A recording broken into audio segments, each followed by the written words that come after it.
Imagine this. A little black girl, dressed in her best white dress, standing at the edge of a five-star hotel pool. Her eyes wide, filled with excitement, until a manager steps forward and blocks her path. Sorry, this pool is only for VIP guests. Around her, white children splash and laugh in the water. She's left standing there, confused, humiliated, as the crowd begins to stare.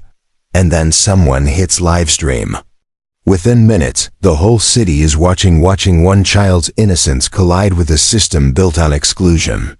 What happened next shook the walls of power, exposed hidden truths, and forced an entire empire to reckon with justice. The city at night was a portrait of contradictions.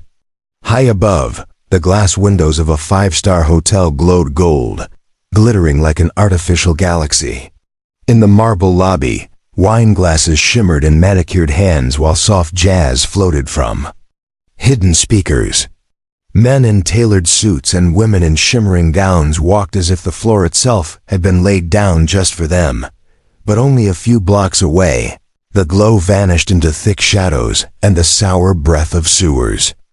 On the steps of an abandoned building, a homeless veteran sat hunched, calloused hands clutching an old combat helmet, as if it were the last thread tying him to memory.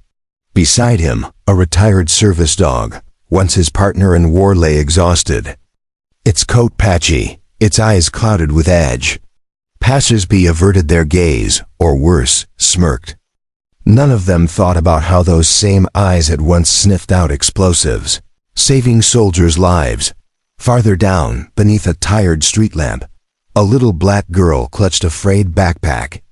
She pressed her face to a chain-link fence, watching white children in clean clothes laugh and chase a rubber ball inside the park. Her eyes were sad but resigned. She didn't step in. Adults around her had grown so accustomed to this division that it felt natural, as if some children were born to play in the light, and others only to watch from the dark. All these lives coexisted in the same city. Not separated by oceans, just by a few blocks, a fence, a pane of glass, yet the distance was greater than miles. Inside the glowing heart of the Grand Etoile Hotel, the Morgan family stepped in, shaking off the damp chill of the night. David Morgan, tall and broad-shouldered, carried himself with quiet authority. His wife, Evelyn, graceful in a soft blue dress, held the hand of their daughter. Lily, only 8, with neatly braided hair and a simple white dress, had eyes sparkling with wonder. For Lily, it was the first vacation in a luxury hotel. She stared wide-eyed at the massive chandeliers above, blossoms of crystal pouring light down from the ceiling. Uniformed staff moved with practiced precision. Heels clicked against marble. Expensive perfume lingered in the air. Everything dazzled her. "I want to swim right now," Lily whispered, tugging at her mother's hand. Evelyn smiled. "All right, sweetheart. Let Daddy check us in first." That smile should have been the start of a perfect evening. Instead, it led them into a moment the entire city would soon remember. As they approached the pool entrance, a young manager in a sleek black suit stepped in front of them. He was tall, hair slicked back, shoes polished to a mirror shine. His nameplate gleamed, Michael Reed, guest service manager. "Sorry," he said, voice cool as ice. "This pool is for VIP guests only." David frowned and held out their room card. Michael didn't even glance at it. His eyes drifted to Lily, small, brown-skinned, standing quietly beside her mother. The look he gave her carried no attempt to hide its disdain. "I'm afraid you don't qualify," he added, low but loud enough for those nearby to hear. Silence dropped heavy. Lily blinked, confused. Just minutes ago, she'd seen other children splash into that same blue water, laughter echoing.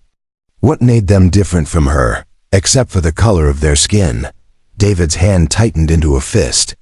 Evelyn flushed red, pulling Lily closer, whispering, "It's all right, sweetheart, we'll—" But her words were cut short by the sharp click of a phone camera. A guest nearby had started live streaming. Within minutes, The image spread online, a little black girl barred from the pool of a luxury hotel, her wide eyes caught between confusion and hurt. Behind her, white guests looked on, some with pity, some with amusement. That single moment cut through the city's glittering mask like a knife. Beneath the chandeliers and champagne flutes, the truth was laid bare.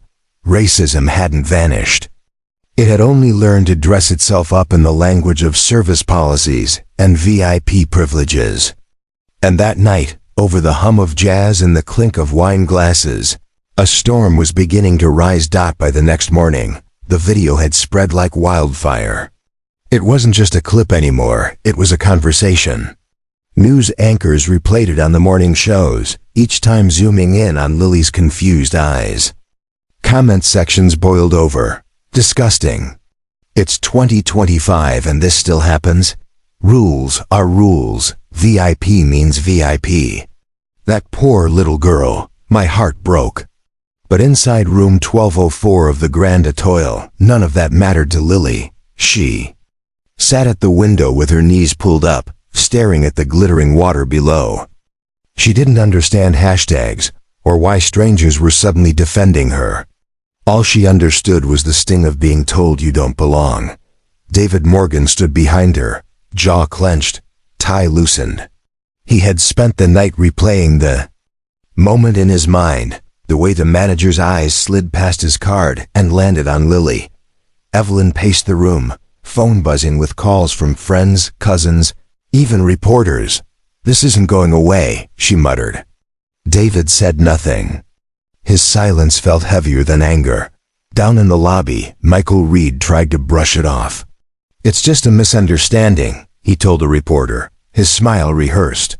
"We have policies." Guests sometimes get confused. But even as he spoke, guests eyed him differently. Whispers followed him. And for the first time, the marble lobby felt colder than usual. Outside, the city had already picked sides.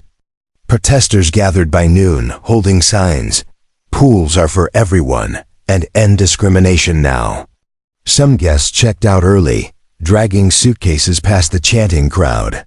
Others watched from their balconies, sipping champagne like it was another form of entertainment.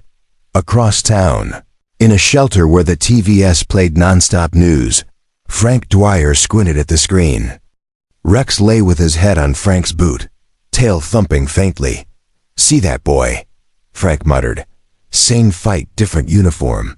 At the park fence, the little black girl with the torn backpack, her name was Issa, saw Lily's face on a stranger's phone. She whispered the name to herself like a secret. For once, she didn't feel entirely alone. Back at the hotel, Lily turned from the window. "Mom?" she asked softly. "Yes, baby?" "Why didn't he want me in the pool?"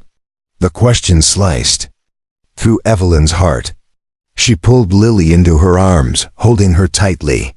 For a moment, Evelyn thought about lying, about saying it was just a mistake. But David's voice cut through, low and steady.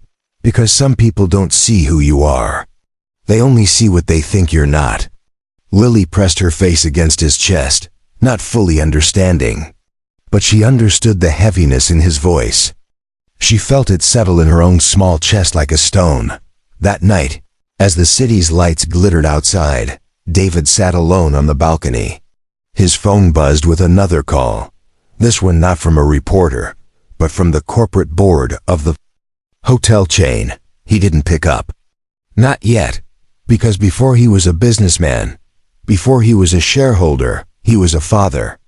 And something inside him had shifted. The storm had only just begun. By noon, the Grand Etoile had two kinds of guests.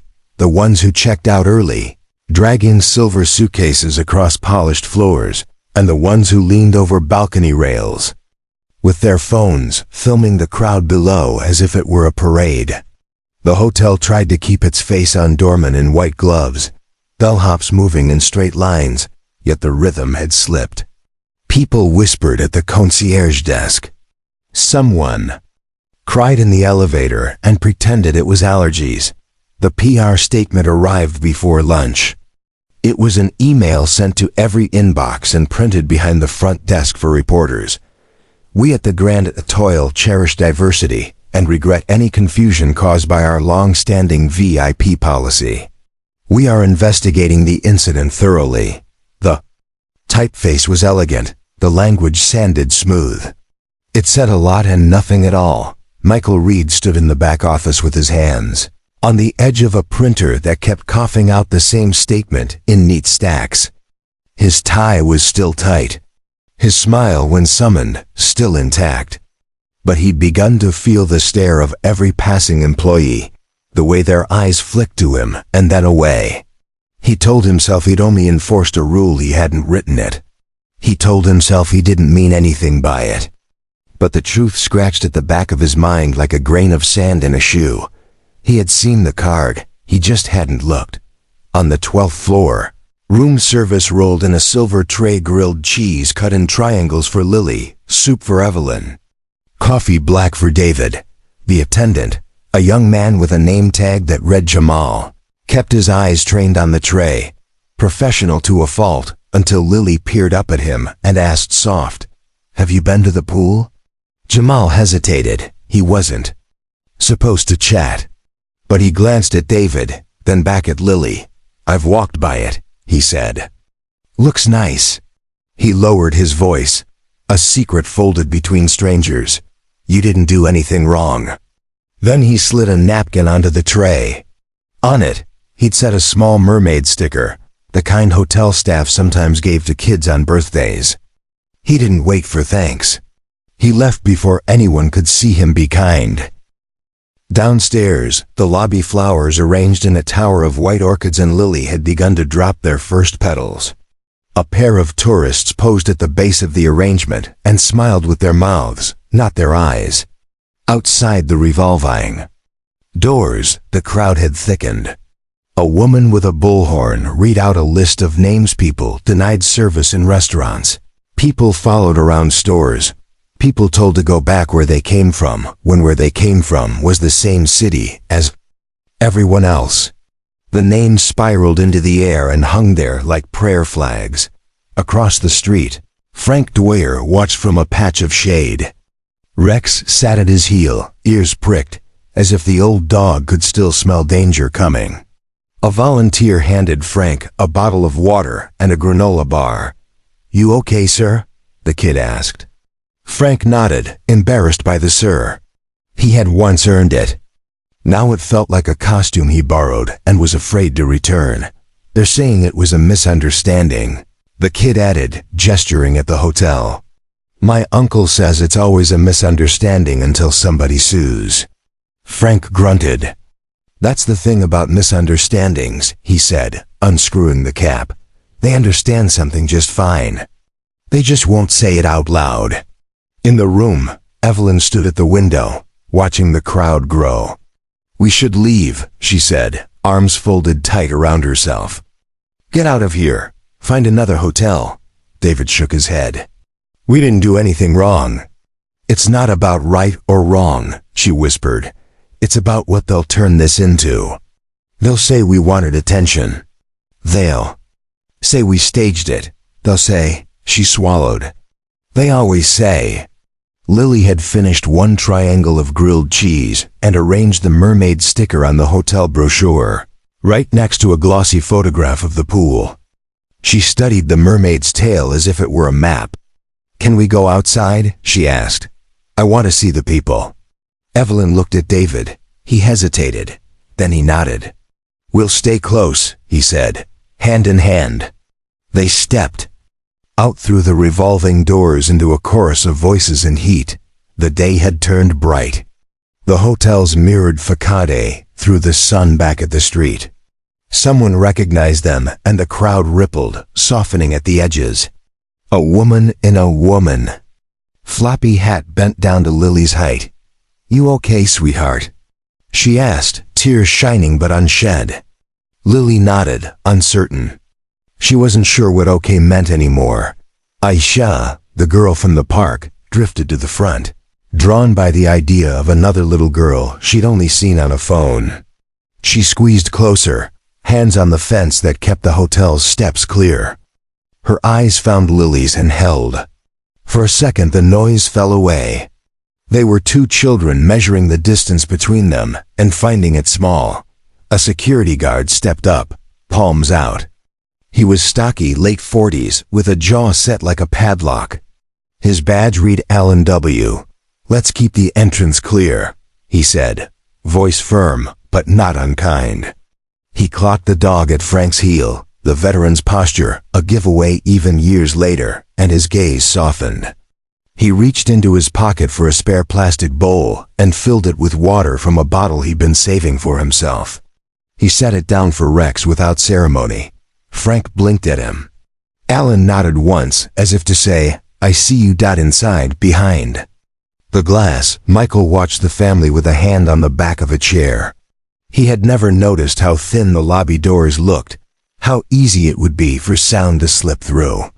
He pulled his phone from his pocket and stared at a text from his district manager. "Hold the line. Policies are in place for a reason. Any statement comes from corporate." He typed and deleted 3 replies. He wished there was a way to undo a look, the way you could unsend a message before it landed. He wished the word VIP didn't taste like metal on his tongue. Reporters found the Morgans quickly. Microphones bloomed from fists, lenses opened like strange flowers.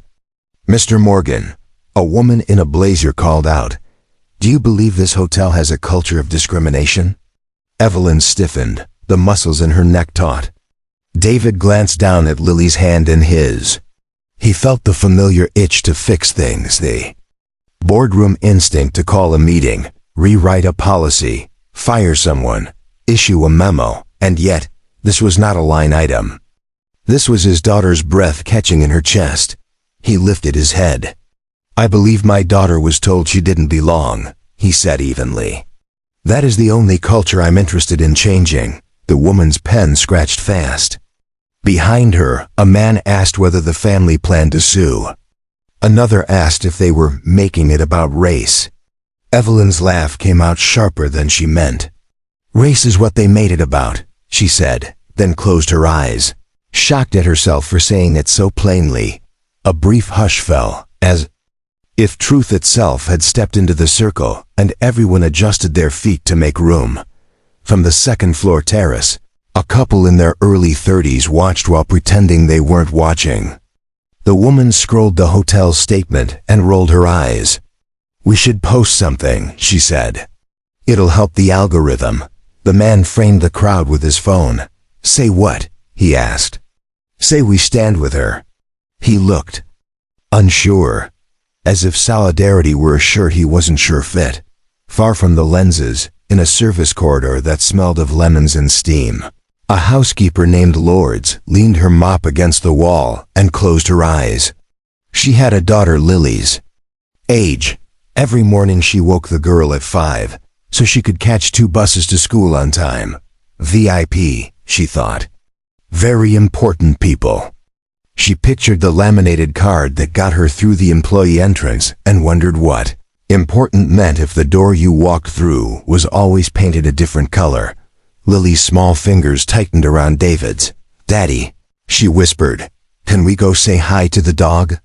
He followed her gaze to Frank and Rex, just beyond the rope line. "Sure," he said, and they threaded the narrow path the crowd made for them. Up close, Rex's cloudy eyes brightened. The old dog lifted his head, sniffed Lily's palm, then pressed his muzzle into it like a pledge. Lily giggled, the sound quick and surprised, as if joy had forgotten her for a few hours and then remembered the way back. "This is Rex," Frank said gruffly. "He's retired." "Retired from what?" Lily asked. Frank scratched behind Rex's ear. "From being brave," he said. "He did it for a long time. Now he gets to rest." Lily thought about the pool, the sign that said VIP access only, the locked gate.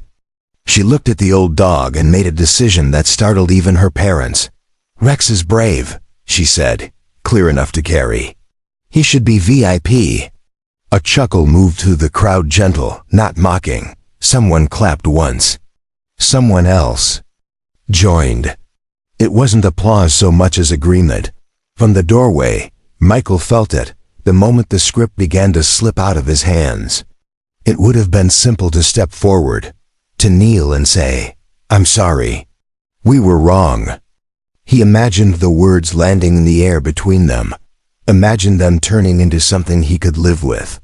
But he stayed still, the soles of his shiny shoes gripping the carpet. He told himself it wasn't his place. He told himself there were procedures. The bullhorn crackled. The woman leading the protest raised a hand. "We came here because a child was told a pool wasn't for her," she said, voice steady. "But this is bigger than water and tile. This is about doors we can't see until they shut in our faces." Phones lifted. Cars slowed. The city listened. If only for a heartbeat. Aisha tugged at her mother's sleeve, a woman in scrubs who had run over on her lunch break and still smelled faintly of disinfectant. "Can I say something?" Aisha whispered. Her mother hesitated, then nodded.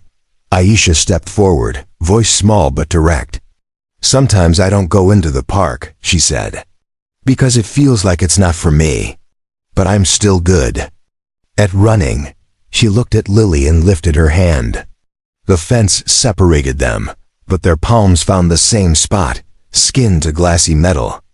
For one impossible second, it felt like nothing stood between them at all. In the balcony room that faced the street, a television flickered behind the Morgan's curtains, news anchors talking about policy and precedent, consultants talking about brand damage, a lawyer in a navy suit explaining that intent is not impact. The volume was down, but the captions marched along the bottom. "A child barred from Pool City reacts." David's phone buzzed again, the board. He let it ring out. Then he picked it up and typed a message that was not a statement, not a threat, not even a plan. It was a sentence he had never needed to write until now. "We have a problem that policies can't solve." He hit send. A cloud passed over the sun, the hotel's mirrored face dimming. The temperature seemed to drop. Somewhere a siren started, then cut. The bullhorn clicked off.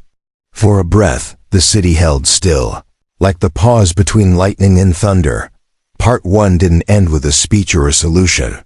It ended with the smallest of turns, the kind too quiet to cheer for, too simple to photograph. Lily let go of her father's hand and reached for Rex's collar. The metal tag was warm from the sun, stamped with a number that had once meant everything on a battlefield and meant nothing here. She traced it with her finger, then looked up at the blue square of sky framed by the hotel's glass. "We're staying," she said, not a question. "Right?" David nodded. "Right." And the storm, which had gathered all day like breath, pulled deep into the lungs, finally began to exhale. By evening, the hotel's glitter had curdled into tension. Guests rushed past the protesters with heads down, as if shame could be outrun. Others stayed deliberately, determined to witness history from the safety of their balconies. The chants outside grew louder, sharper, echoing against the marble facade. Equal access, equal respect. Inside the executive lounge, Michael Reed sat with a glass of scotch he hadn't paid for, staring at the amber liquid as if it could give him answers. His phone buzzed with texts from colleagues. "Hang in there. Don't talk to press. Lawyers will handle it." None of them asked how he felt, because feelings weren't part of the job description. He remembered the little girl's eyes, not angry, not even crying. Just wide, bewildered, asking a question he didn't have the courage to answer. Why not? "Me?" He threw back the scotch and felt nothing. Meanwhile, in room 1204, Evelyn tried to coax Lily into bed. The girl clutched Rex's tag in her hand like a talisman, refusing to let go even under the covers. "If he can be brave, I can too," she whispered. Evelyn smoothed her hair, torn between pride and dread. David stood on the balcony again. Phone finally pressed to his ear. On the other end, the board chair's voice was clipped, urgent. "David, we need a statement. Investors are jittery. This is snowballing. It's not a PR problem, David replied. It's a moral one. Morals don't keep lights on, the chair snapped. David looked down at the crowd, at the children holding signs bigger than their arms, at the dog curled against Frank's leg, at the way people who had never met moved like a single body. A single voice. Sometimes they're the only thing that does, he said, and hung up. Outside, the protesters lit candles as the sky bruised purple.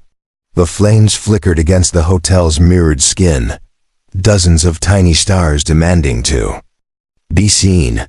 Cars slowed to honk in solidarity. News vans parked at the curb, satellite dishes rising like mechanical sunflowers. And in that glow, Lily and Aishi finally stood side by side. No fence this time. Someone had unlatched the gate when no one was looking. Or maybe everyone had looked and simply decided not to stop it. The two girls pressed their shoulders together, silent, watching the pool shimmer through the glass. No one dared to move them. Michael watched from the shadows of the lobby, his tie loose now, his smile gone. For the first time, he wondered if he was standing on the wrong side of the glass. Above him, David Morgan closed the balcony door.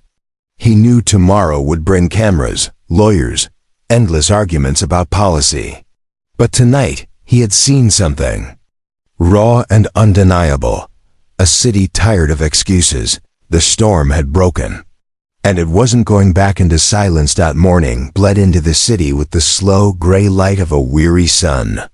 The protest from the night before had thinned to scattered candles. Still guttering on the pavement, their wax hardened into pale scars on the concrete.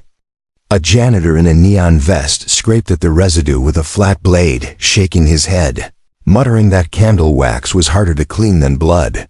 Inside the Grand Atoll, staff moved in a choreography of denial, polishing brass handles, refolding napkins, pretending nothing had happened. But the air was different, as if every surface carried the echo of the chants from outside. Guests passed through the lobby with quick eyes, reading headlines on glowing screens. Child barred from hotel pool. Video goes viral. Racial discrimination. OR policy mishap. City divided as Morgan family speaks out. Upstairs, Lily stirred in her bed, clutching Rex's tag beneath the pillow. She had fallen asleep whispering to it like a secret friend.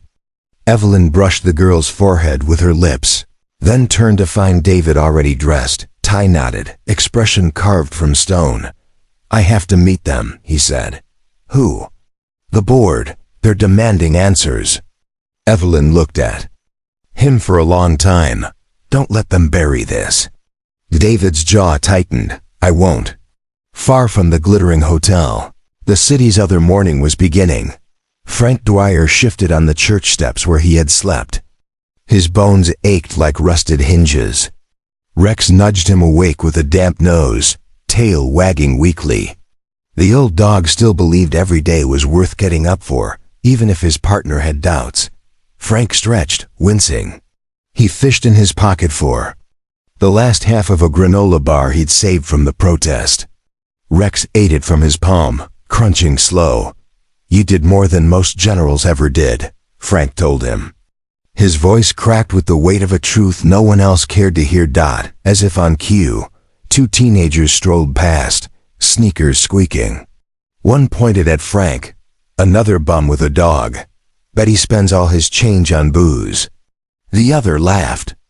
Not cruelly but casually, as if repeating a fact from a textbook. They didn't see Frank's medals, tarnished brass buried at the bottom of his duffel. They didn't see the sandstorms that still lived behind his eyes. To them, he was just clutter on the sidewalk. Frank watched them go, then lowered his head into Rex's fur. The dog smelled of dust and age, but also of loyalty. That smell had once meant home. Across town, Marlene adjusted her scarf in the cracked mirror of a shelter bathroom. She was 45, though the streets had added 10 years to her face. Her hair, once auburn, had gone mostly gray under the wool cap she always wore. She dabbed a touch of lipstick cheap, smudged because dignity was the last thing she refused to surrender.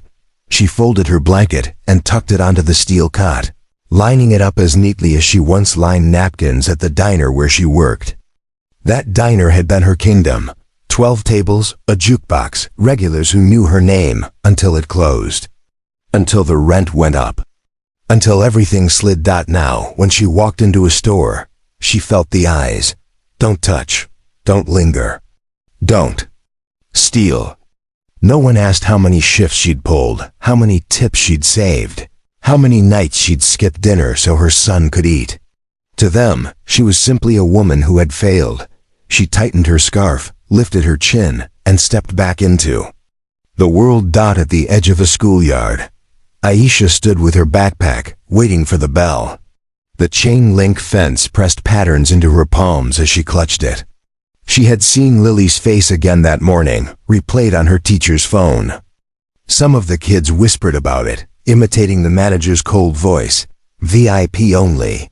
VIP only. Aisha pretended not to hear, but her cheeks burned. In her head, she imagined standing beside Lily, both of them leaping into the pool at once, water exploding in silver arcs around them. She imagined swimming without the weight of stairs, without the fence, without the word different stamped across her forehead. The bell rang. Aisha let go of the fence, her palms marked by tiny red diamonds. She straightened her backpack and walked inside. The city thrummed with pressure, invisible but growing. News vans clustered outside the Grand Hotel. On talk radio, callers shouted past each other about privilege, about fairness, about whether rules were just rules. Hashtags multiplied like sparks. And through it all, the lives most affected moved quietly, carrying the same burdens as yesterday. Just now, with the sudden glare of a spotlight, they hadn't asked for. Frank fed Rex from his own plate at the Pausen Soup Kitchen. Marlene searched bulletin boards for job postings that no longer existed. Aisha sat through math class, doodling waves in the margin of her notebook. And Lily, high above the city in a hotel suite, asked her father, "Am I still allowed to swim anywhere?" David knelt, meeting her eyes. "Yes, sweetheart," he said, though he wasn't sure if it was true. That afternoon, the city seemed to split into two stories. One was broadcast on every screen, reporters taking positions in front of the Grand Hotel, talking about stock prices, brand reputation, and civil rights lawsuits. The other story unfolded in quiet corners, the shelters, the sidewalks, the classrooms where the same themes of exclusion played out without cameras. Frank walked to the VA clinic, Rex limping beside him. The line stretched down the block. Men and women in faded caps and wheelchairs, each carrying a folder thick with papers. Some had service dogs, others had nothing but hollow eyes. Inside, the air smelled of disinfectant and coffee that had burned too long on the pot.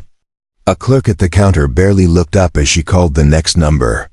When Frank reached her, he explained again about his knee, about the nightmares, about how Rex needed a vet referral. "Fill this form out," she said flatly, sliding paper toward him. "Processing takes 6 to 8 weeks. Frank stared at her. 8 weeks.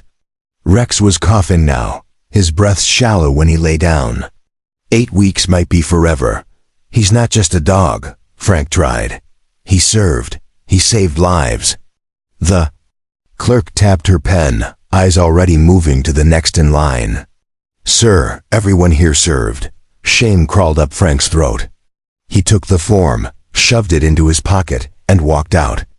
Rex leaned into his leg, as if reminding him that at least one soul still believed. Across town, Marlene climbed the steps of a building with a help wanted sign taped to the glass. She rehearsed her smile, practiced the tone she'd used, cheerful but not desperate. Inside, the manager looked her over before she'd finished her introduction. "We're looking for someone younger," he said. "And, more polished. Our clientele is upscale." Marlene nodded, keeping her voice steady. "I used to manage a diner. I know the pace. I know customers. Give me a week and I'll..." "Sorry." He was already turning back to his computer. Outside, The cold slapped her harder than the rejection. She adjusted her scarf and kept walking, her shadow stretching thin on the sidewalk. She thought about her son, about the phone calls where she told him she was fine, always fine. She thought about how fine was a word that meant not even close. On a corner bench, she sat to catch her breath. Next to her, two tourists discussed the pool incident. Maybe the parents exaggerated, one said. No, I saw the video. It was awful, the other replied. That little girl, her face. Marlene closed her eyes. For a fleeting second, she wished someone had live-streamed her life, her rejection at the diner, her nights in the shelter. Maybe then the city would care. At school, Aisha kept her head down, but whispers followed her down the hall. She looks like that girl from the video, one boy said. Bet she gets in trouble too. In history class, the teacher played a clip from the civil rights movement marchers crossing a bridge, beaten for daring to walk. Asisha felt the room shift, all the eyes sliding toward her. She stared at her notebook, scribbling waves over and over until her pencil broke. At recess, she stayed on the swings, dragging her toes in the dirt. Her best friend, Mia, came over. Why don't you play tag with us? Aisha shook her head. Not today. Because of the pool thing? Mia asked. Aisha didn't answer. But inside, she thought, because sometimes the whole world feels like a pool I can't enter. Back at the Grand Etoile, Evelyn scrolled through messages, some supportive, some venomous. Thank you for standing up. Stop making everything about race. Your daughter is beautiful, don't let them break her. Attention seekers. You should be ashamed. She dropped the phone, hands trembling. She wanted to shield Lily from it all, to build a wall around her. But walls had never saved anyone. David returned from his meeting with the board, his expression unreadable. They want me to apologize, he said. Evelyn blinked. Apologize for what? For disrupting business, for not handling it quietly. Lily peeked out from the bedroom, clutching Rex's tag again. Daddy, am I in trouble? David's throat tightened. He knelt, pulling her close. No, baby, he said. You're the bravest person in this whole building. By nightfall, the city pulsed with unease. The video still spread. Talk shows debated. Protesters returned to the hotel steps with louder chants, carrying handmade signs. If kids aren't welcome, neither are we. Human dignity is not VIP. Frank and Rex drifted near the edge of the crowd, unnoticed except by those who stepped around them. Marlene clutched her scarf tighter, drawn by the sound of voices rising together. Aisha stood with her mother, eyes scanning for Lily, for proof that another girl, like her, still existed in the glow of the cameras. And inside the glass walls of the hotel, Lily pressed her palm to the window, watching the candles flare again. The first time, she felt she wasn't alone. The second night came heavy with rain. The hotel's mirrored face dripped with it, blurring the neon signs into streaks of color. Outside, the protesters huddled beneath umbrellas, voices muffled but unyielding. Inside, the Grand Etoile smelled of wet wool and nervous perfume. Frank had taken Rex to the emergency vet down the block. The lobby was bright, full of posters with smiling puppies, but the receptionist's eyes dulled when she saw the old shepherd. Do you have insurance? She asked. Frank shook his head. Then the exam fee is. She named a number so high Frank laughed, bitter and hollow. He lowered himself to the bench, Rex's head in his lap. The dog wheezed softly, chest rising unevenly. Frank stroked his ears. You made it through bombs, buddy, he whispered. Don't let a cough take you down. A little boy in the waiting room crossed over, clutching a juice box. Can I pet him? Frank nodded. The boy's mother looked uneasy but didn't stop him. When the boy touched Rex, the dog's tail thumped once, just once, like a memory. The boy grinned. He's a hero. Frank swallowed hard. He hadn't heard that word in years. That same night, Marlene returned to the shelter to find her cot occupied. A newcomer, younger, sprawled across it without apology. The supervisor shrugged. First come, first served. So Marlene walked back. Into the rain, scarf soaked, hair clinging to her cheeks. She ended up under the awning of a closed bookstore, knees pulled to her chest. For the first time in weeks, she let herself cry. The city moved around her, indifferent. Then a shadow fell over her. It was one of the protesters, a woman in a poncho, holding a thermos. "You okay, ma'am?" Marlene wiped her eyes, embarrassed. The woman offered the thermos. "It's tea. We've got extra at the line. Come warm up." For a moment, Marlene hesitated. Pride told her no. But loneliness nudged her forward. She took the thermos, and, with it, a seat among strangers chanting for a child they'd never met. For the first time, her voice joined theirs. At school, the teasing escalated. Two boys cornered Aisha by the lockers, mocking the viral clip. "VIP only, VIP only." They blocked her path, laughing. Her chest burned, but she didn't cry. Instead, she shoved past them, running outside into the drizzle. On the steps, she dialed her mother's number with trembling fingers. "Can you come get me?" she asked. Her mother sighed. She was working overtime at the hospital. But before Aisha could hang up, she heard something in her mother's voice. Not dismissal, but exhaustion edged with love. "Stay strong, baby," her mother whispered. "You're worth more than they'll ever know." Aisha sat in the rain until the bell rang again, holding those words like armor. In room 1204, Lily couldn't sleep. She kept replaying the manager's voice in her head. "You don't qualify." The words clung to her like burrs. "Why did he look at me like that?" she asked her mother. Evelyn brushed her hair. "Because sometimes people forget to see the person in front of them. But I was right there," Lily said. Her voice cracked. "He still didn't see me." Evelyn pulled her close, but Lily's tears soaked the pillow. In the corner, David sat rigid, staring at his phone. Messages from the board scrolled across the screen. Crisis plan. Spin control. Preserve reputation. He deleted them one by one. Later. That night, the rain eased. The protesters lit candles again, flames trembling in the damp air. Among them, Frank sat with Rex curled against his leg, Marlene clutching her borrowed thermos, Aisha holding her mother's hand. From the hotel balcony, Lily saw them, faces she didn't know but somehow recognized. She tugged at her father's sleeve. "Can we go down?" David hesitated.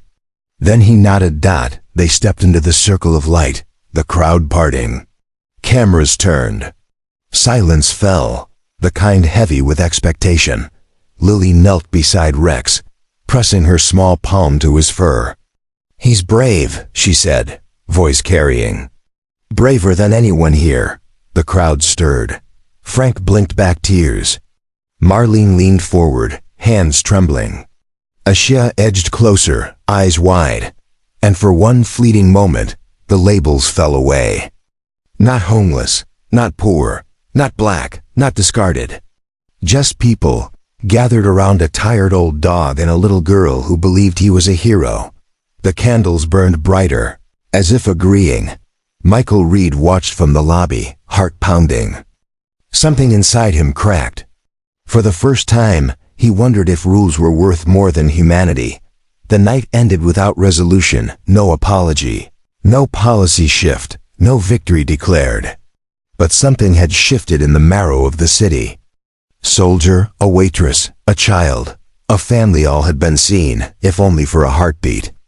And sometimes a heartbeat is enough to start a revolution. The cheer did not end so much as fracture into noise. Some clapped and hollered, their voices lifting David's words like sails catching wind. Others shouted questions, demands, doubts. Is this a stunt? What about the other hotels? What happens next? The cameras caught it all, lenses glittering in the sun like a wall of unblinking eyes. David raised his hand, but the crowd had grown too restless to be hushed. His words had cracked something open, and once split, the city was not eager to close again. Police shifted nervously. The barricades quivered under the press of bodies. Inside, the board erupted. Phones lit up with stock tickers diving, investors calling in fury, journalists demanding statements. The chair slammed a fist onto the polished table. "He's lost his mind," she hissed. "He's exposing us all." One executive leaned back, cool as steel. "No," he said. "He's exposing the truth. We've run on exclusion for decades. People paid to feel superior. That's what VIP has always meant." The room turned on him like wolves, but the damage was already spoken. The truth, once voiced, could not be shoved back into silence. Out on the street, Marlene felt her throat ache from chanting. She lowered her sign and stared at David, tears streaking her cheeks. She had never seen a man in a suit say those words aloud. She thought of all the doors that had closed on her job. Interviews, apartments, stores where clerks hovered behind her. She thought, maybe this time one door would not close. Aisha squeezed her mother's hand tighter, notebook pressed to her chest. She couldn't hear every word, but she saw Lily beside him, chin lifted. And in that small girl's stance she found a reflection of herself. For the first time in weeks she wanted to run not away from laughter, but towards something. Frank shifted on the curb, Rex's weight heavy against his knee. He muttered, half to himself, half to the dog. "About damn time someone said it." Rex wagged his tail once, slow, as if agreeing, but not everyone in the crowd celebrated. A group near the back jeered, holding their own signs. "Rules matter. Don't politicize pools." A man shouted, "It's about order, not race." And another echoed, "We're tired of everything being about race." Their voices tangled with the cheers, the sound turning jagged, dangerous. The police line stiffened. One officer barked into his radio, another adjusted his baton. For a tense moment, the air thickened with the possibility of violence. Then, as if sensing the shift, Lily stepped forward. She knelt again beside Rex, scratching his ears, and her small voice somehow threaded through the noise. "He's just a dog," she said. "But he belonged, so do we." The words were too simple for politics, too pure for spin. The crowd fell. Quieter, the edge of rage softening, if only briefly. Inside, Michael Reed leaned against the wall, heart hammering. He remembered her eyes wide, bewildered, asking why. He remembered the way his own voice had hardened, the way he had chosen procedure over humanity.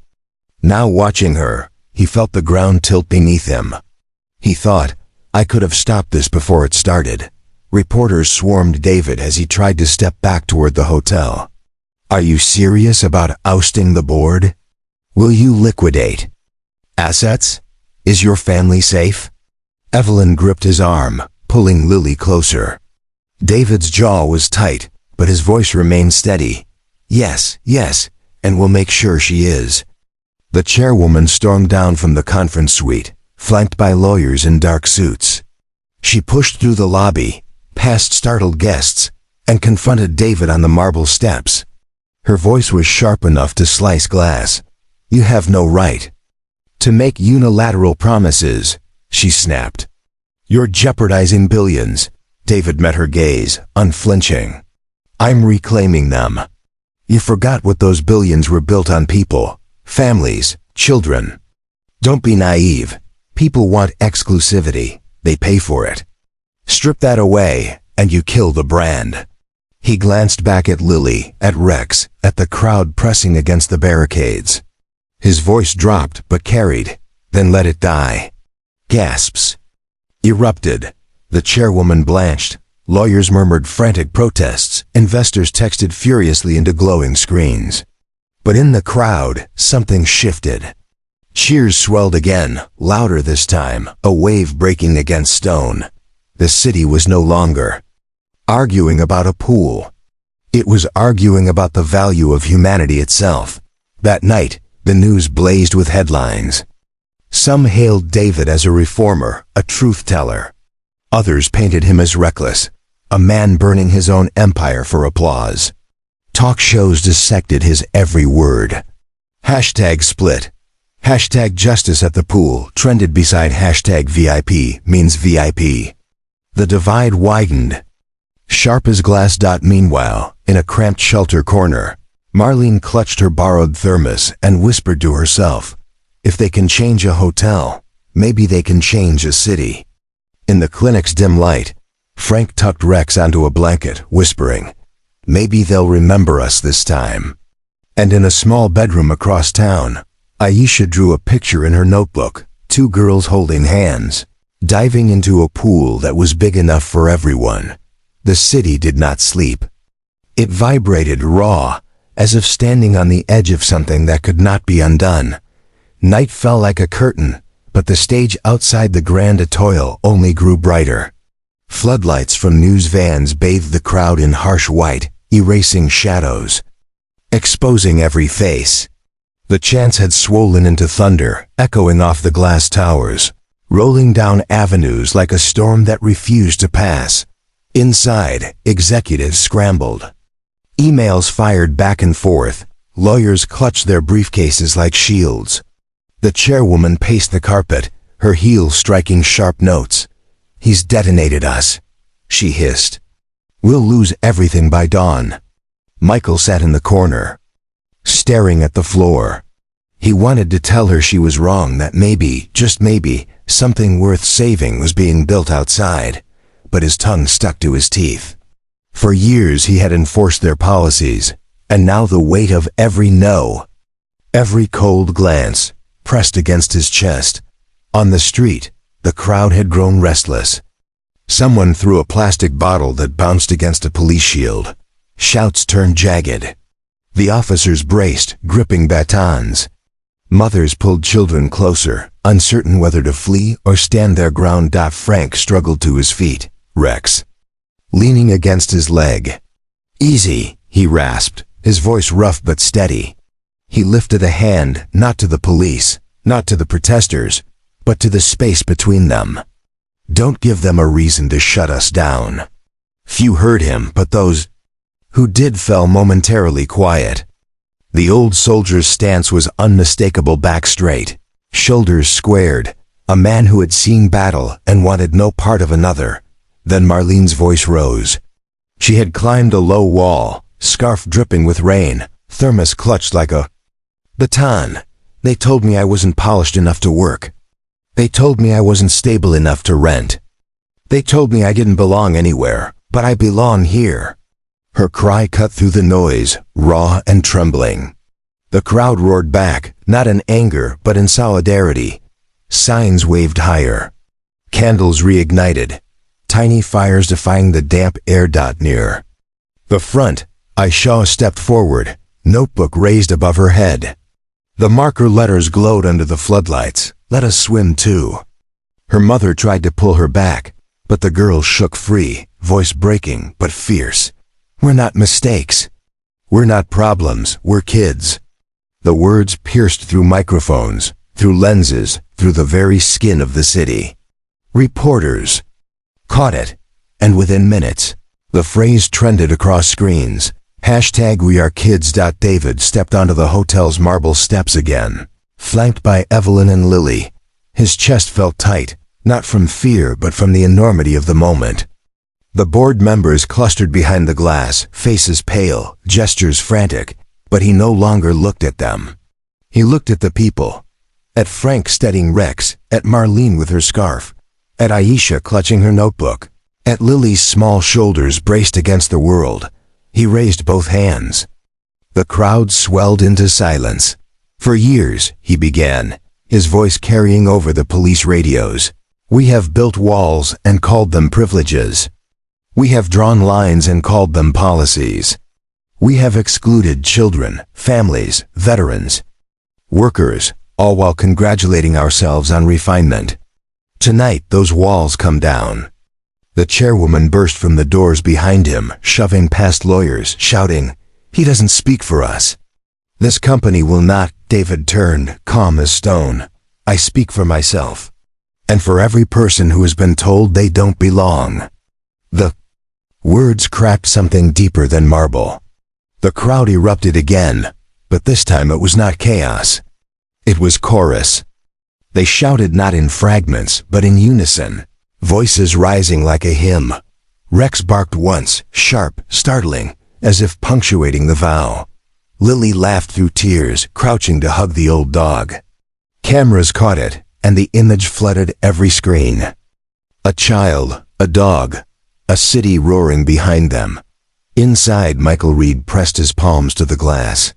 His reflection stared back, pale and ashamed. He thought of the moment at the pool gate, of the choice he'd made in silence. He pushed through the doors, stepping onto the steps. Reporters turned, surprised that his voice cracked, but he forced it out.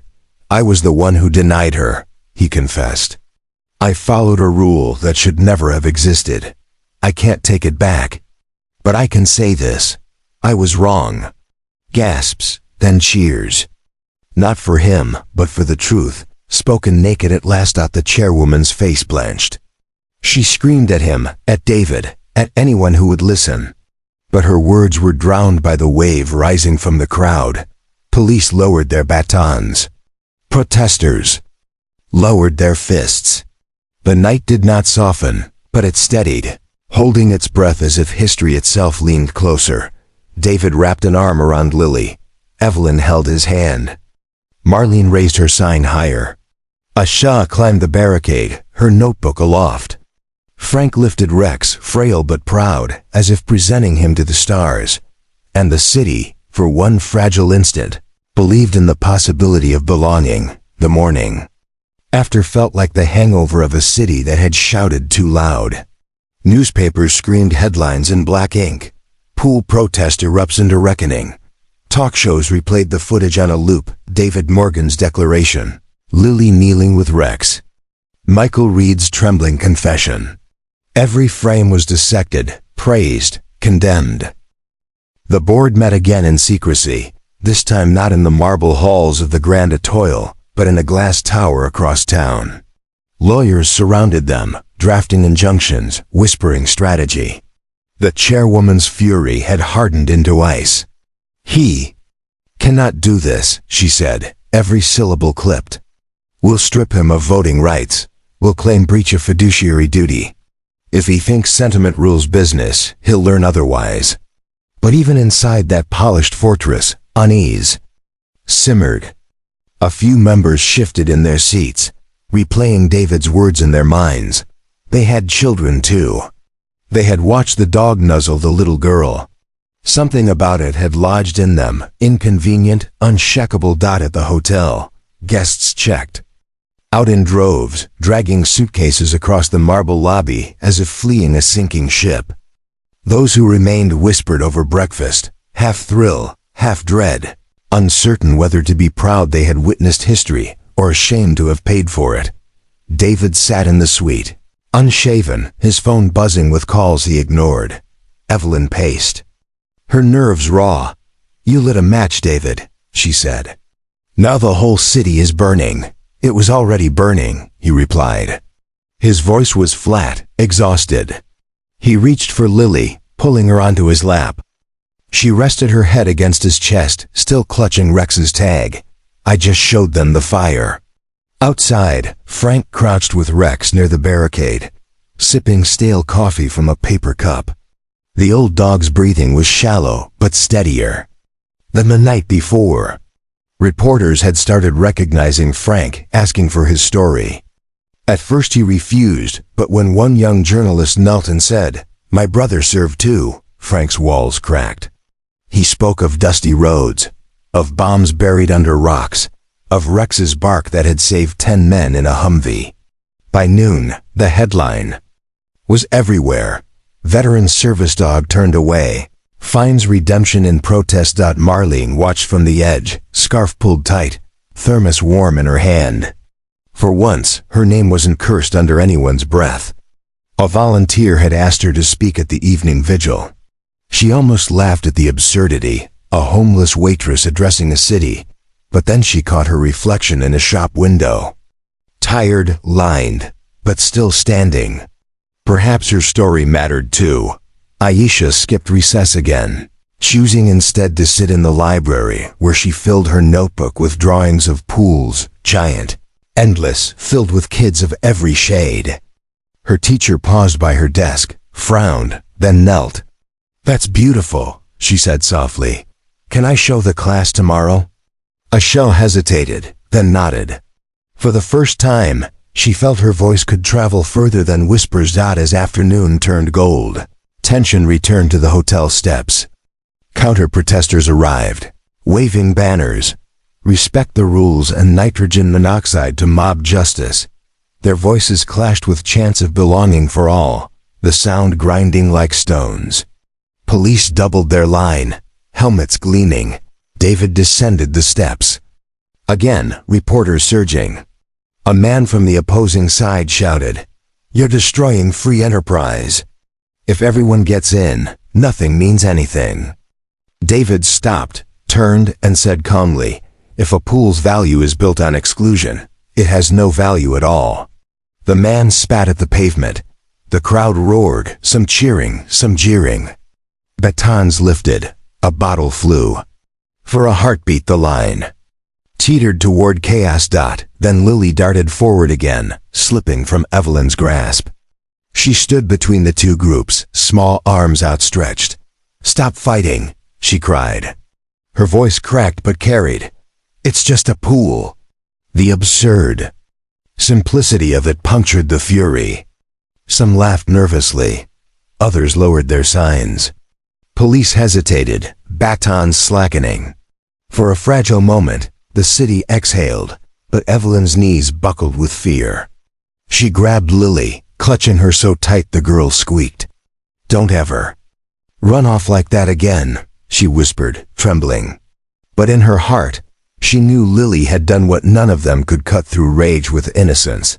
The cameras caught it all. By dusk, the image was everywhere. A child, arms spread wide, trying to stop a city from tearing itself apart. By nightfall, the city felt stretched thin, like a drumhead waiting for the next strike. The Grand Etoile glowed under spotlights, not as a beacon of luxury, but as the stage of an unfolding drama no one could look away from. The board retreated into their private tower, nursing glasses of whiskey as if liquor might stiffen their resolve. The chairwoman's voice lashed across the table. "We are hemorrhaging money. Cancel reservations, lawsuits pending. Stock down 12%. He must be removed." One man adjusted his tie. "We could suspend him, cite misconduct." Another shook his head. "Suspension won't silence him. He'll go public. He already has." Silence followed, thick with fear disguised as strategy. They had built empires on exclusivity, and David had cracked the foundation. Down at the barricades, life twisted in ironic ways. A wealthy couple who had jeered at Marlene the night before now found themselves trapped when their car service refused to cross the protest lines.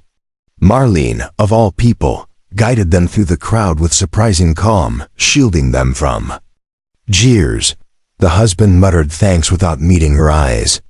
She almost laughed at the absurdity. The woman he wouldn't have hired to wash dishes, now rescuing him from his own entitlement.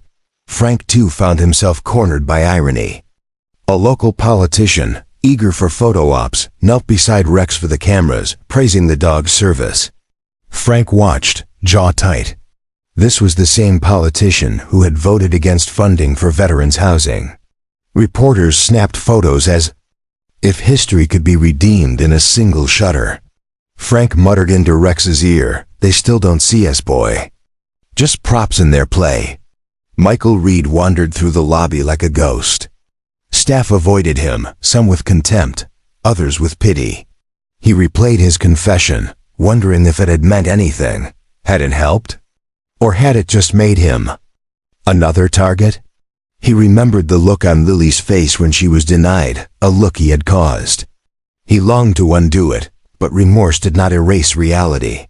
It only gnawed. Evelyn faced her own torment. Supporters flooded her inbox with messages of solidarity, but the hate poured just as fast. Strangers called her a liar, an opportunist, a mother exploiting her child. She sat by the window, scrolling until her hands shook, then threw the phone aside. She wanted to protect Lily from the world, yet the world had already swallowed her whole. David bore the weight in silence. He spent hours on calls, lawyers threatening, journalists prying, activists pleading. Each demanded something different: resignation, leadership, action, restraint. He stared at the city skyline and wondered when his life had ceased to belong to him. By midnight, the protest had turned into a vigil. Hundreds of candles flickered on the pavement, melting into rivers of wax. Voices softened into hymns, not of religion but of survival. Frank hummed along, low and broken. Marlene swayed, eyes closed. Aisha clutched her notebook against her chest. And then, in a twist cruel enough to be scripted, the power inside the hotel faltered. Lights flickered, chandeliers dimmed. The lobby plunged into shadow for half a breath before emergency generators kicked in. Gasps rippled through the crowd. Rumors flew. Sabotage, negligence, punishment from above. In the chaos, a woman tripped near the barricade, crying out. She was one of the counter-protesters, signs splintering beneath her. Without hesitation, Marlene and Aisha's mother helped her up. For a moment, enemies became allies. Survival overriding ideology. Reporters caught the image, a tableau of contradiction. Hands that hours earlier pointed with accusation, now lifting with care. But the moment did not last. Voices rose again, sharper, angrier. Police advanced a step, shields locking. The crowd pressed closer, chanting, refusing to scatter. David emerged once more, Evelyn at his side, Lily clutching her hand. His voice cracked through the tension. Go home, rest. We will not let them bury this, but tonight belongs to peace. Some listened, drifting away reluctantly. Others stayed, unwilling to let go. The city itself seemed divided between exhaustion and fury. In the early hours, David finally collapsed into a chair in the suite. He loosened his tie, rubbed his temples. Evelyn touched his shoulder. You can't hold this alone, she whispered. Have to, he replied. But his voice betrayed doubt. From the floor, Lily whispered sleepily, Daddy, if I get bigger, can I help too? David's throat tightened. You already are, he said, brushing her hair back. Outside, the candles burned down to stubs, leaving only smoke and wax stains on the concrete. The crowd thinned, but the city did not sleep easy. Something had shifted that could not be undone. By nightfall, the city felt stretched thin, like a drumhead waiting for the next strike. The Grand Toil glowed under spotlights, not as a beacon of luxury, but as the stage of an unfolding drama no one could look away from. The board retreated into their private tower, nursing glasses of whiskey as if liquor might stiffen their resolve. The chairwoman's voice lashed across the table. We are hemorrhaging money. Cancel reservations, lawsuits pending. Stock down 12%. He must be removed. One man adjusted his tie. We could suspend him, cite misconduct. Another shook his head. Suspension won't silence him. He'll go public. He already has. Silence followed, thick with fear disguised as strategy. They had built empires on exclusivity, and David had cracked the foundation. Down at the barricades, life twisted in ironic ways. A wealthy couple who had jeered at Marlene the night before now found themselves trapped when their car service refused to cross the protest lines. Marlene, of all people, guided them through. The crowd with surprising calm, shielding them from jeers. The husband muttered thanks without meeting her eyes. She almost laughed at the absurdity. The woman he wouldn't have hired to wash dishes, now rescuing him from his own entitlement. Frank, too, found himself cornered by irony. A local politician, eager for photo ops, knelt beside Rex for the cameras, praising the dog's service. Frank watched, jaw tight.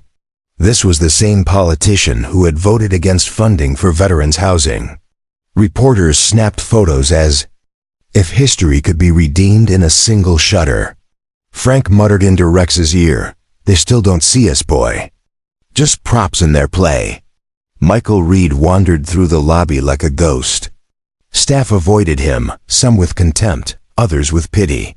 He replayed his confession, wondering if it had meant anything. Had it helped? Or had it just made him another target? He remembered the look on Lily's face when she was denied, a look he had caused. He longed to undo it, but remorse did not erase reality. It only gnawed. Evelyn faced her own torment. Supporters flooded her inbox with messages of solidarity, but the hate poured just as fast. Strangers called her a liar, an opportunist, a mother exploiting her child. She sat by the window, scrolling until her hands shook, then threw the phone aside. She wanted to protect Lily from the world, yet the world had already swallowed her whole. David bore the weight in silence. He spent hours on calls, lawyers threatening, journalists prying, activists pleading. Each demanded something different: resignation, leadership, action, restraint. He stared at the city skyline and wondered when his life had ceased to belong to him. By midnight, the protest had turned into a vigil. Hundreds of candles flickered on the pavement, melting into rivers of wax. Voices softened into hymns, not of religion but of survival. Frank hummed along, low and broken. Marlene swayed, eyes closed. Aisha clutched her notebook against her chest. And then, in a twist cruel enough to be scripted, the power inside the hotel faltered. Lights flickered, chandeliers dimmed. The lobby plunged into shadow for half a breath before emergency generators kicked in. Gasps rippled through the crowd. Rumors flew: sabotage, negligence, punishment from above. In the chaos, a woman tripped near the barricade, crying out. She was one of the counter-protesters, signs splintering beneath her. Without hesitation, Marlene and Aisha's mother helped her up. For a moment, enemies became allies, survival overriding ideology. Reporters caught the image. A tableau of contradiction. Hands that hours earlier pointed with accusation, now lifting with care. But the moment did not last. Voices rose again, sharper, angrier. Police advanced a step, shields locking. The crowd pressed closer, chanting, refusing to scatter. David emerged once more, Evelyn at his side, Lily clutching her hand. His voice cracked through the tension.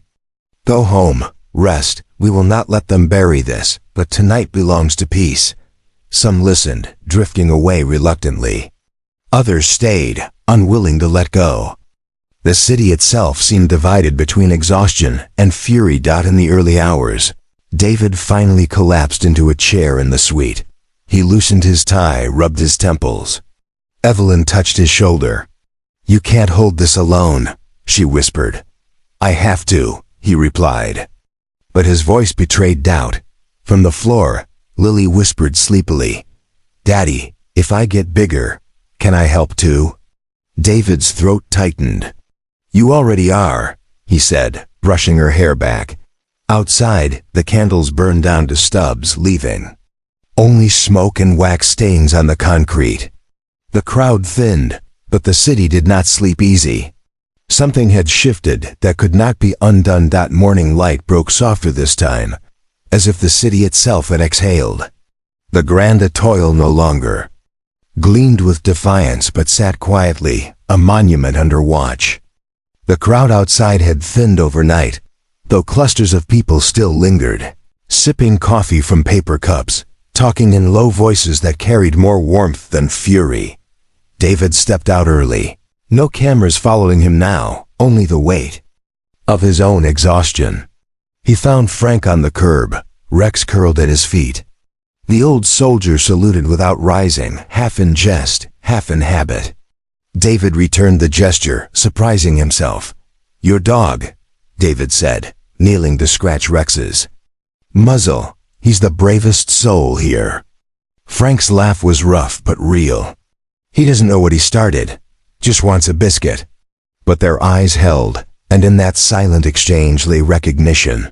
Two men from different worlds, both carrying scars unseen by the crowd. David sat beside him, the marble of wealth cold against his back, the grit of the street under his shoes.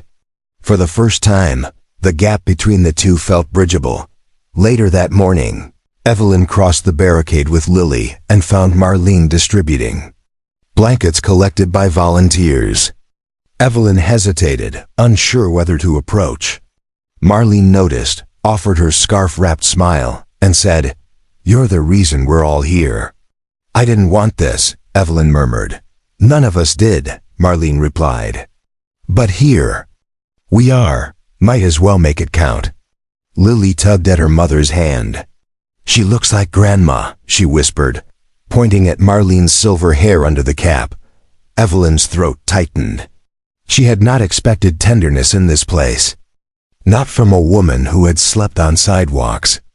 But as Marlene wrapped a blanket around Lily's shoulders, Evelyn felt the warmth reach deeper than fabric. At the edge of the crowd, Ashia scribbled in her notebook, drawing Rex with a crown on his head. She shyly approached Lily, holding the page out. "For you," she said. Lily's eyes widened, then sparkled. She dug into her pocket, produced the mermaid sticker Jamal had given her days before, and pressed it onto Ashisha's palm. The trade was simple, wordless, binding. Nearby, Michael hovered, unsure if he was welcome.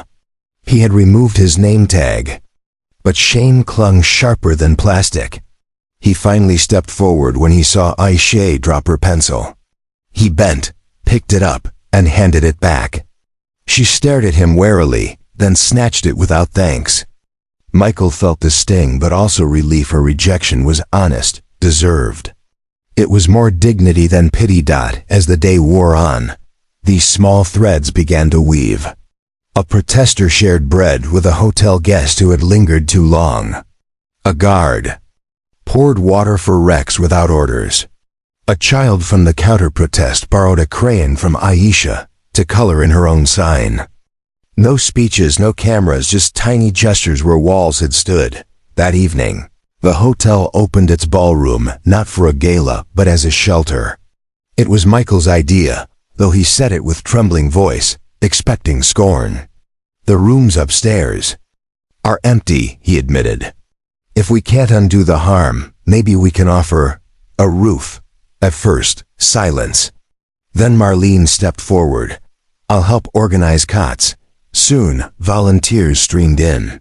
The chandeliers glittered above rows of blankets, the marble floor softened by borrowed rugs. Families who had once been turned away now walked through the same revolving doors with heads held higher. Some guests gawked, scandalized.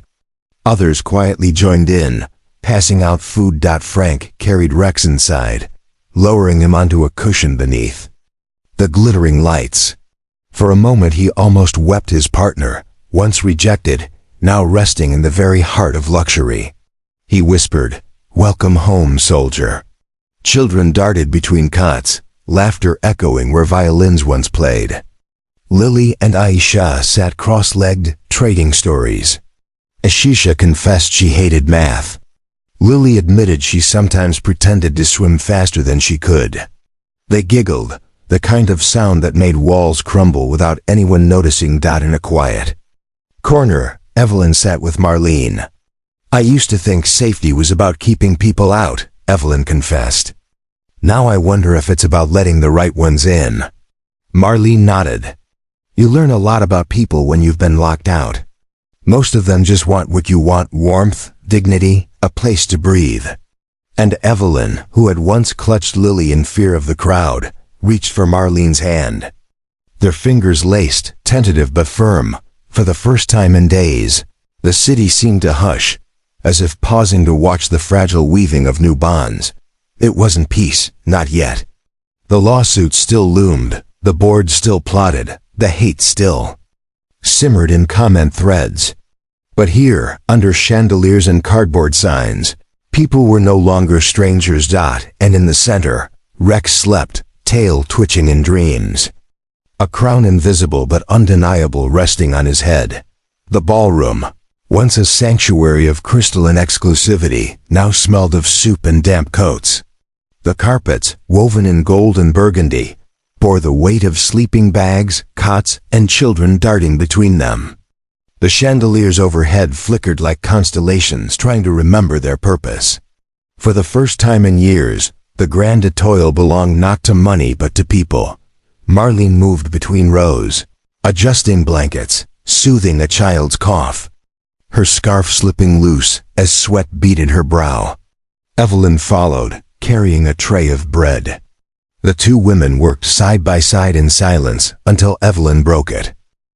"I used to walk through lobbies like this and never notice anyone cleaning," she admitted.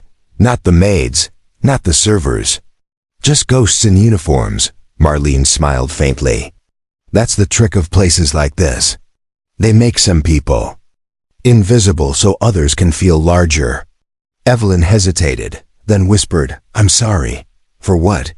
"For being blind," Evelyn said. "For not seeing you sooner." Marlene's hands stilled on a blanket. She looked at Evelyn, really looked, and something softened in her eyes. "You see me now. That's enough." Across the room, Frank sat with Rex curled at his feet. A small crowd of children had gathered, listening as he told half-remembered stories of deserts and dust. He kept the darkest details locked away, but he spoke of sunsets that painted mountains red, of Rex barking at shadows that turned out to be bombs, of men whose lives continued because a dog's nose caught what theirs could not. One boy asked, "Were you scared?" Frank chuckled, "All the time." "Then why'd you keep going?" He glanced at Rex. "Because he did." The children gasped when Rex lifted his head as if on cue, tail tapping the carpet. Frank laughed for the first time in months, the sound startling even himself. In another corner, Lily and Aishia sat cross-legged with their notebooks. Aisha drew pools, endless and blue. Lily drew Rex, his collar shining. They swapped pages, giggling. A cluster of kids joined them, each sketching something: trees, stars, houses. Soon a collage spread across the carpet, a world built from crayons, one where everyone had a place. Michael lingered near the doorway, unsure if he belonged. He had shed his suit jacket, rolled up his sleeves, but the weight of his past clung like smoke. When a volunteer asked him to help serve soup, he froze, then nodded. He ladled bowls with shaking hands, each one a confession unspoken. A man sneered as he passed, recognizing him. "That's the guy, the one who said no." Michael flinched. But before shame could crush him, a woman from the crowd, one he had once denied a late checkout, took her bowl and said simply, "Thanks." It was not forgiveness, but it was human. And it steadied him. Later he found himself sitting beside Frank. The veteran eyed him warily. "I know who you are," Frank said. Michael lowered his gaze. "Then you know I failed." Frank sipped lukewarm coffee. "You enforced a rule. And in doing so, I hurt a child." "Yeah," Frank said. He scratched Rex's ear. "But you admitted it. Most men in your position would bury it under excuses." Michael swallowed. "Does that matter?" Frank leaned back. "Maybe not to everyone, but to me, it's a start." The words were small, gruff, but they cracked something in Michael's chest. For the first time since the night at the pool, he breathed easier. Evelyn drifted by, watching the exchange, her eyes sharp but not cruel. She remembered his voice, cold and dismissive, and wanted to hate him forever. But seeing him now, shoulders slumped, hands raw from serving soup, she saw not a villain but a man broken open by his own choices. She wasn't ready to forgive, but she was willing to believe he might change. As night settled, the ballroom hummed with quiet. Children slept on borrowed cots. Candles flickered in glass jars along the windowsills. Strangers who once would have avoided eye contact now shared stories in hushed tones. David stood at the edge watching. The lawsuit still loomed, the board still threatened, the fight was far from over. But here, beneath crystal chandeliers and cardboard signs, something had shifted. People who had never touched hands now leaned against each other. Those who had been invisible now glowed in candlelight. And in the center, Rex stirred, lifted his head, and barked once into the stillness. It was not loud, not commanding, but it carried. Faces turned. Smiles spread.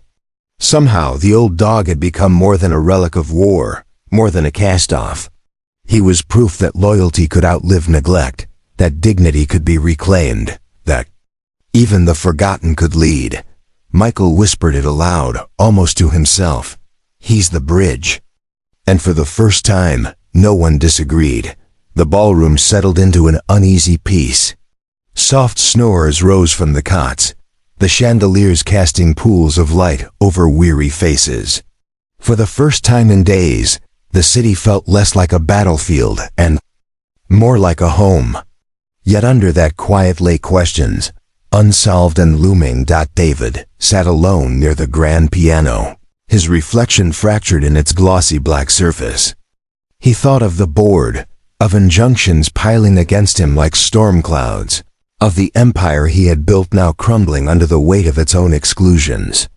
But then his eyes wandered past the piano, to Lily curled beside Ashia, their heads pressed together over crayon drawings. He saw Evelyn laughing quietly with Marlene, saw Frank gently rubbing Rex's chest as the dog twitched in his sleep, saw Michael carrying another pot of soup with sleeves rolled up, sweat beading on his forehead. It struck him suddenly that this ballroom, stripped of luxury, was richer than it had ever been. Evelyn joined him at the piano bench. Her hand slipped into his. "You look like you're carrying the whole city." "Maybe I am," he murmured. "You don't have to. Look around. They're carrying it too." He glanced again at the room. She was right. The burden wasn't his. Alone. Across the hall, Michael found himself kneeling beside Rex. The dog stirred, blinking cloudy eyes. Michael hesitated, then extended a hand. Rex sniffed, then laid his muzzle against it. A simple gesture, but it undid Michael more than any confession had. His chest tightened, tears surprising him. He whispered, "I don't deserve this." Frank overheard, his voice gravelly. "None of us deserve dogs." "That's the point. They give anyway." Michael looked up, startled.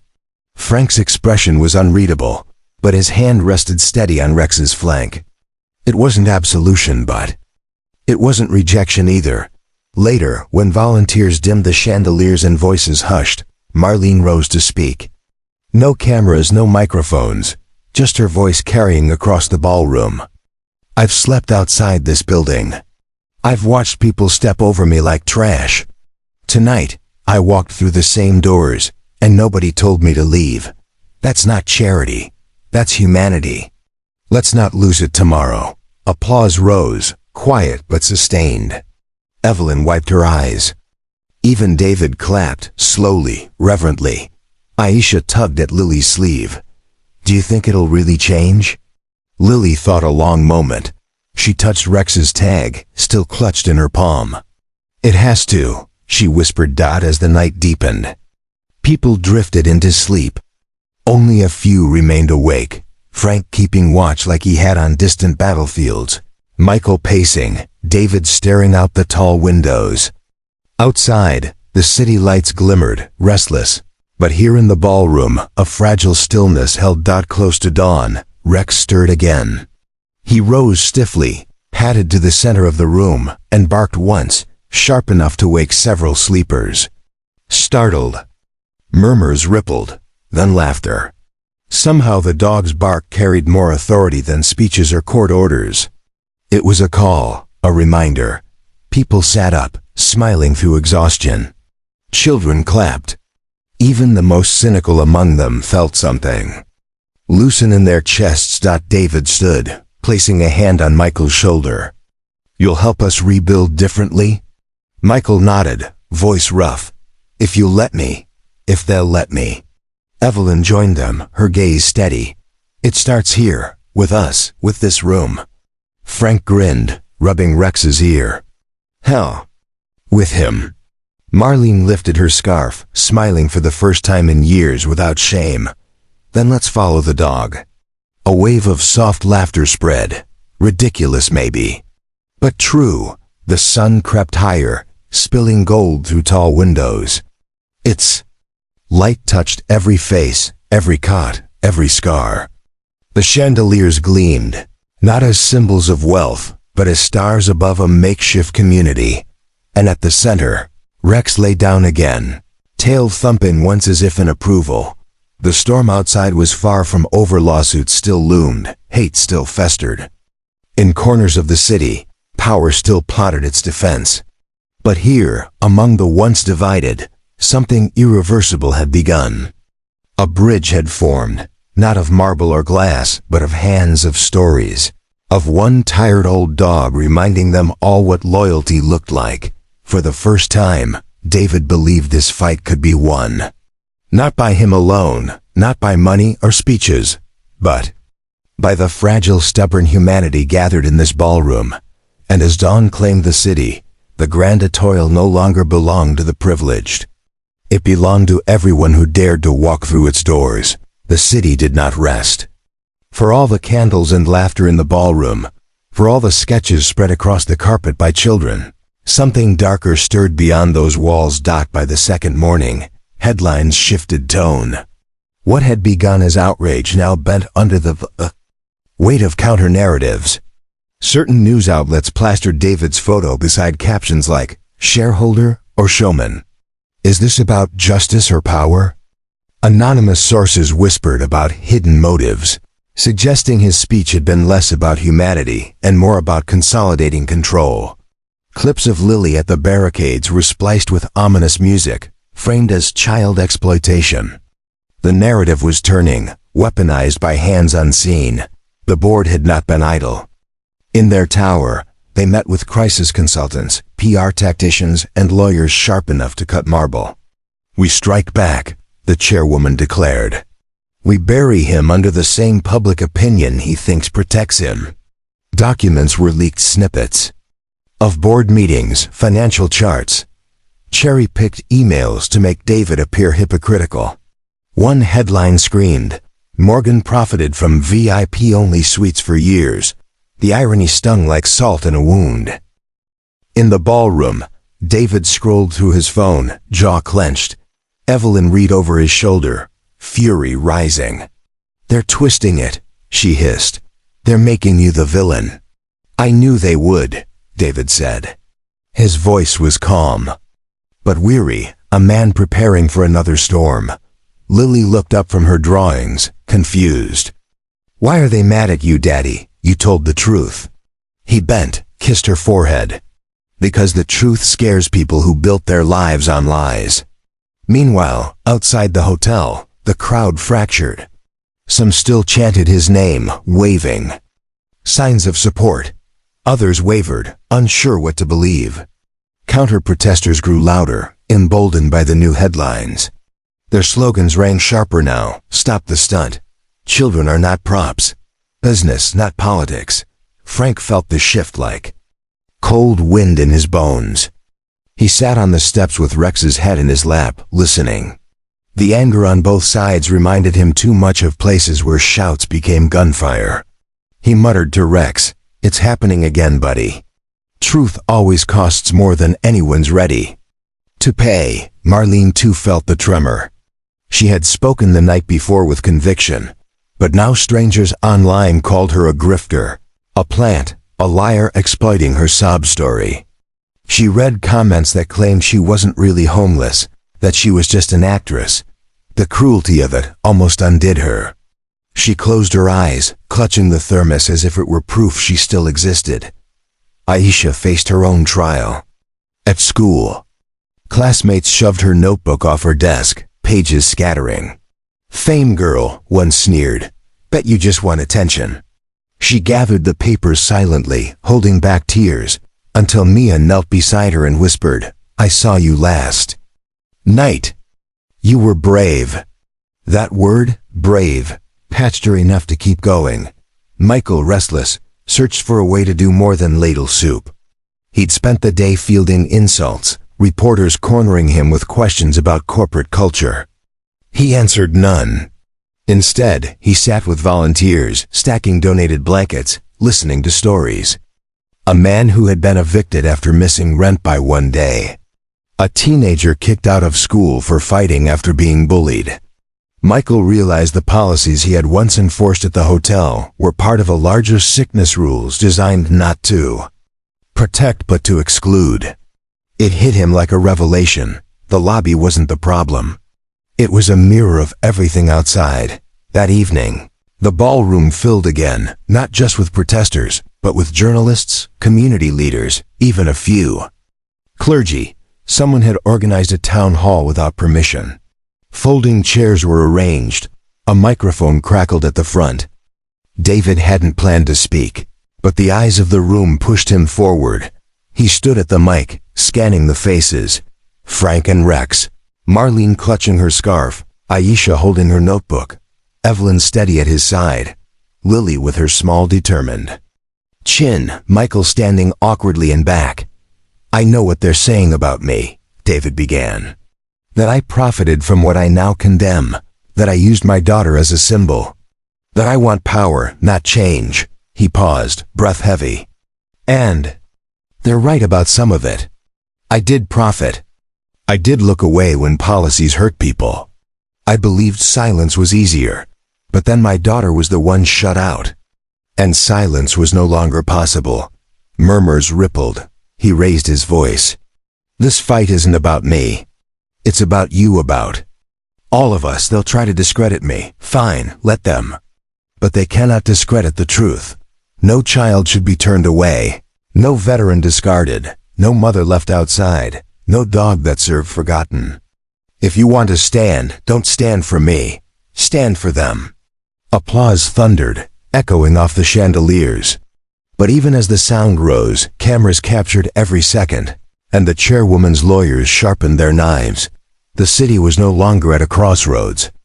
It was in the storm's heart, and the next strike could shatter everything. That night the city's skyline burned with neon, but all eyes were on the Grand Etoile. News trucks clogged the boulevard, satellite dishes like alien flowers tilting toward the sky.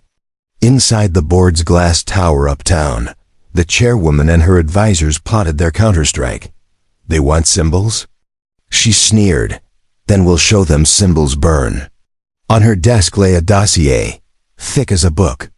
Inside were names and faces, protesters, volunteers, even Frank, Marlene, Aisha, their lives stripped into bullet points, arrests, debts, missed payments, hospital records, anything that could be twisted into scandal.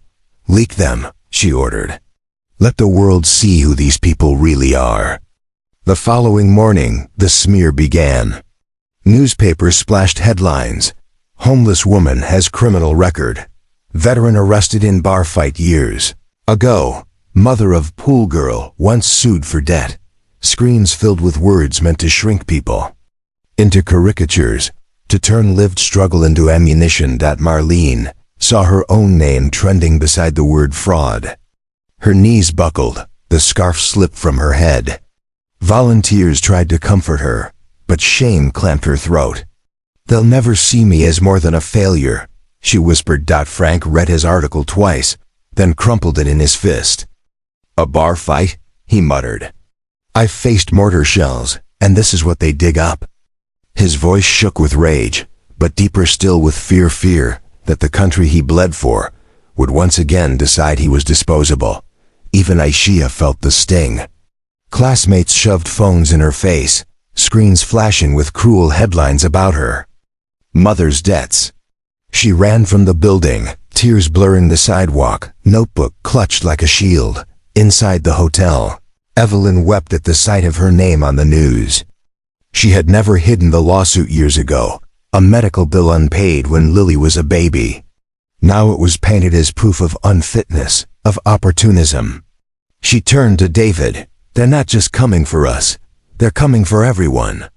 David's fury was cold. "They think if they smear the weak, the rest will scatter." He looked out at the protesters holding signs despite the headlines, voices hoarse but steady. "They don't understand. The weak have nothing left to lose."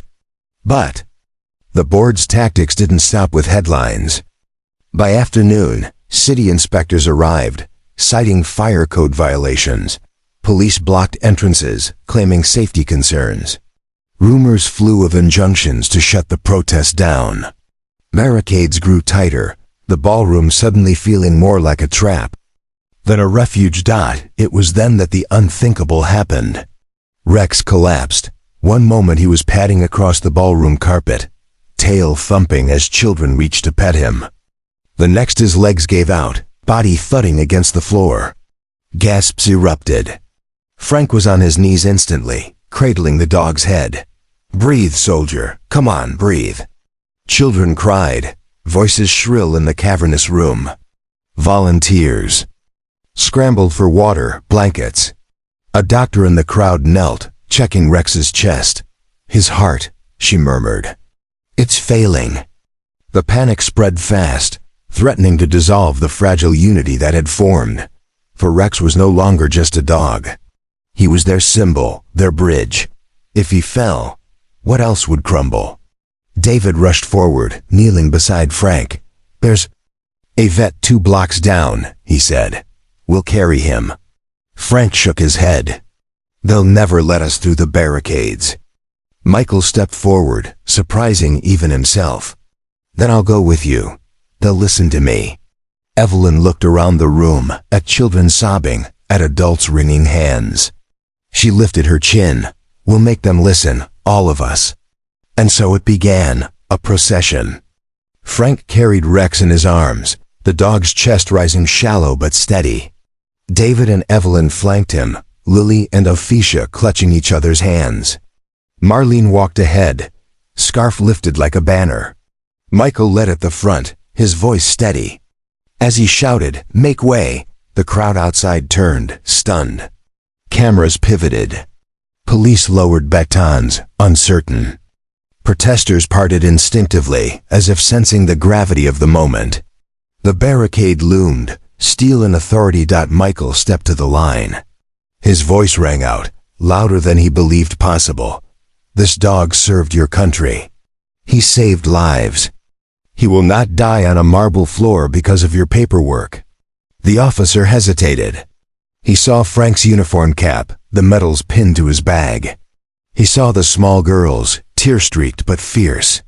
Slowly, almost reverently, he lifted the barricade. Cheers erupted as the procession passed. Reporters swarmed, flashes strobed, but the people shielded Rex with their bodies, forming a moving wall of humanity. They reached the clinic, doors thrown open by staff who had watched the march live on their phones. Rex was carried inside. Swallowed by white coats and bright light, the crowd outside held its breath. The clinic smelled of antiseptic and fear. Frank stood rigid as the vet team lifted Rex onto a metal table, wires snapping to machines, needles sliding into veins. David gripped his shoulder. "He'll pull through," he whispered, though his own voice shook.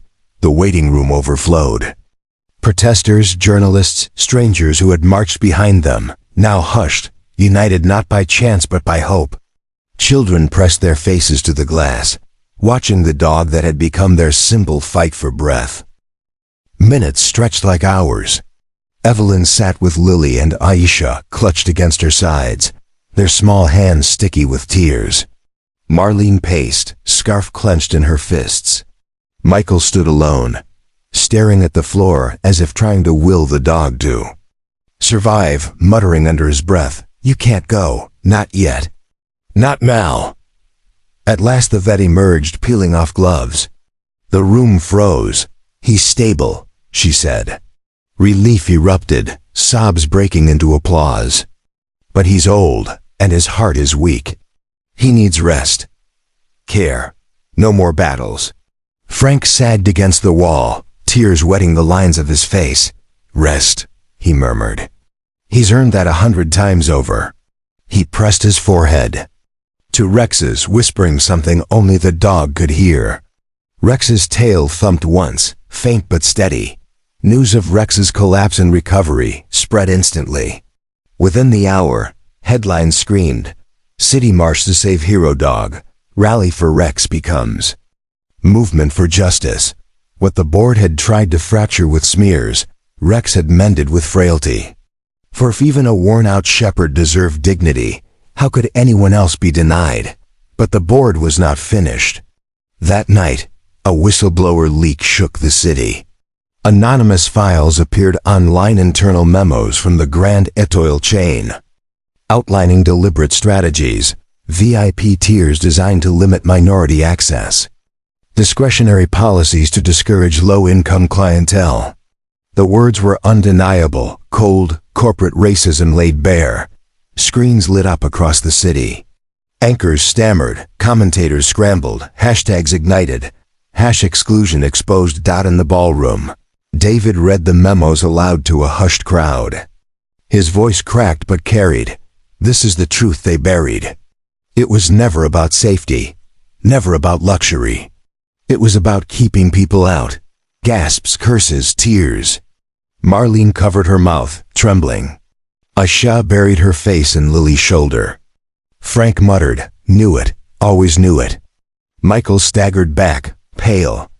"I enforced those rules," he whispered. "I lived by them." Evelyn faced him, her eyes sharp but steady. "Then help us tear them down." Something hardened in him. He nodded. "Tell me what to do." The board tried to deny, to spin, to blame rogue managers, but the memos bore their signatures. Investors fled. Politicians demanded inquiries. The chairwoman appeared on television, her smile brittle, insisting, "These documents are taken out of context." Few believed her. The tide had turned, but with exposure came danger. Threats flooded in, anonymous calls, letters slipped under doors, promises of lawsuits that would drag families into ruin. Evelyn shielded Lily, trembling at the thought that her daughter's name had become both weapon and banner. David stood. Taller. "They'll come for me first," he told the others. "Let them, but you don't back down." Marlene raised her scarf like a flag. "I've been invisible too long. They can't erase me again." Frank straightened his back, Rex's head resting on his boot. "They'll have to go through both of us." Asha lifted her notebook, pages smudged with crayon. "We're kids," she said softly. "We deserve a place too." Michael clenched his fists. "And I'll use every ounce of what I know to dismantle them. If I built the cage, I'll break it." That night, as rain hammered the city, the ballroom glowed with candles. People huddled together, not as protesters or guests, but as a fragile family bound by defiance. Rex slept at the center, breathing shallow but steady, his body frail but his presence indomitable. David walked to the tall windows, staring out at the storm. For the first time, he did not feel alone. Behind him were voices, hearts, hands stronger than marble or glass. He turned back, saw Evelyn with Marlene, saw Frank with Rex, saw Lily and Aisha curled together, Michael speaking quietly with volunteers, and he realized the battle had shifted. It was no longer his fight, but there's all of theirs, the storm. Outside cracked with thunder. Inside, the people did not flinch. They were ready. The morning after the leak, the city awoke raw and trembling. The memos had spread everywhere, screens glowing with evidence no one could ignore. Breakfast diners buzzed with argument, subway cars filled with whispers, office lobbies echoed with furious debates. Some defended the hotels, claiming the documents were for operational efficiency.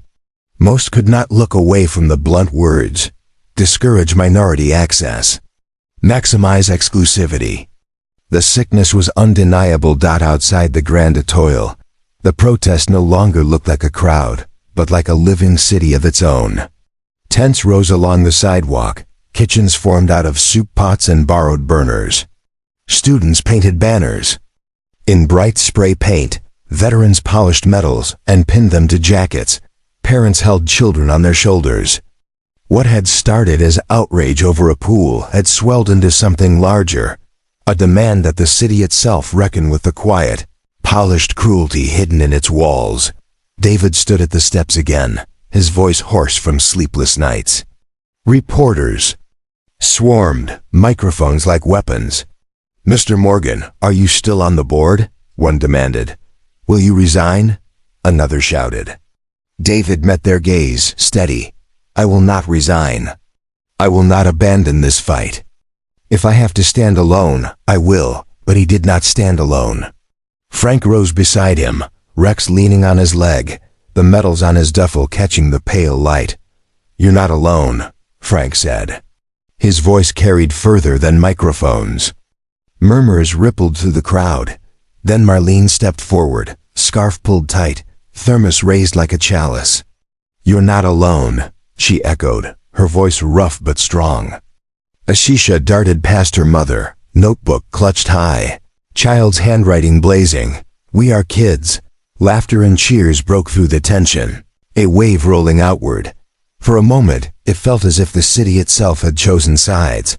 But in the boards, tower, rage simmered. The chairwoman's face, once smooth as marble, cracked under fury. "They've turned this into a circus," she spat. "We'll crush them." Lawyers outlined plans, injunctions, police clearances, private security. One advisor leaned close, whispering of strategies darker still. Financial sabotage, targeted smear campaigns, even the quiet removal of troublemakers from the protest. Her silence was assent. By evening, the crackdown began. Police arrived in heavier numbers, shields gleaming, riot vans parked like predators at the curb. Loudspeakers blared. "This assembly is unlawful. Disperse or face arrest." The crowd booed, chants swelling in defiance. Mothers clutched children tighter. Volunteers locked arms.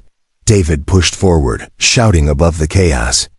"We are peaceful. We are lawful. We will not leave." A bottle shattered near the barricade. An officer raised his baton. The air split with screams. Frank stepped in front of the line, hands raised, his stance unyielding. "You will not strike them," he barked. His voice was command, born from war, and for a heartbeat, even the police hesitated. But tension throbbed, violence ready to spark. Rex barked sharply, echoing against glass. Children laughed nervously, the absurdity breaking the spell. For a moment, no baton fell. Michael, heart pounding, pushed into the fray.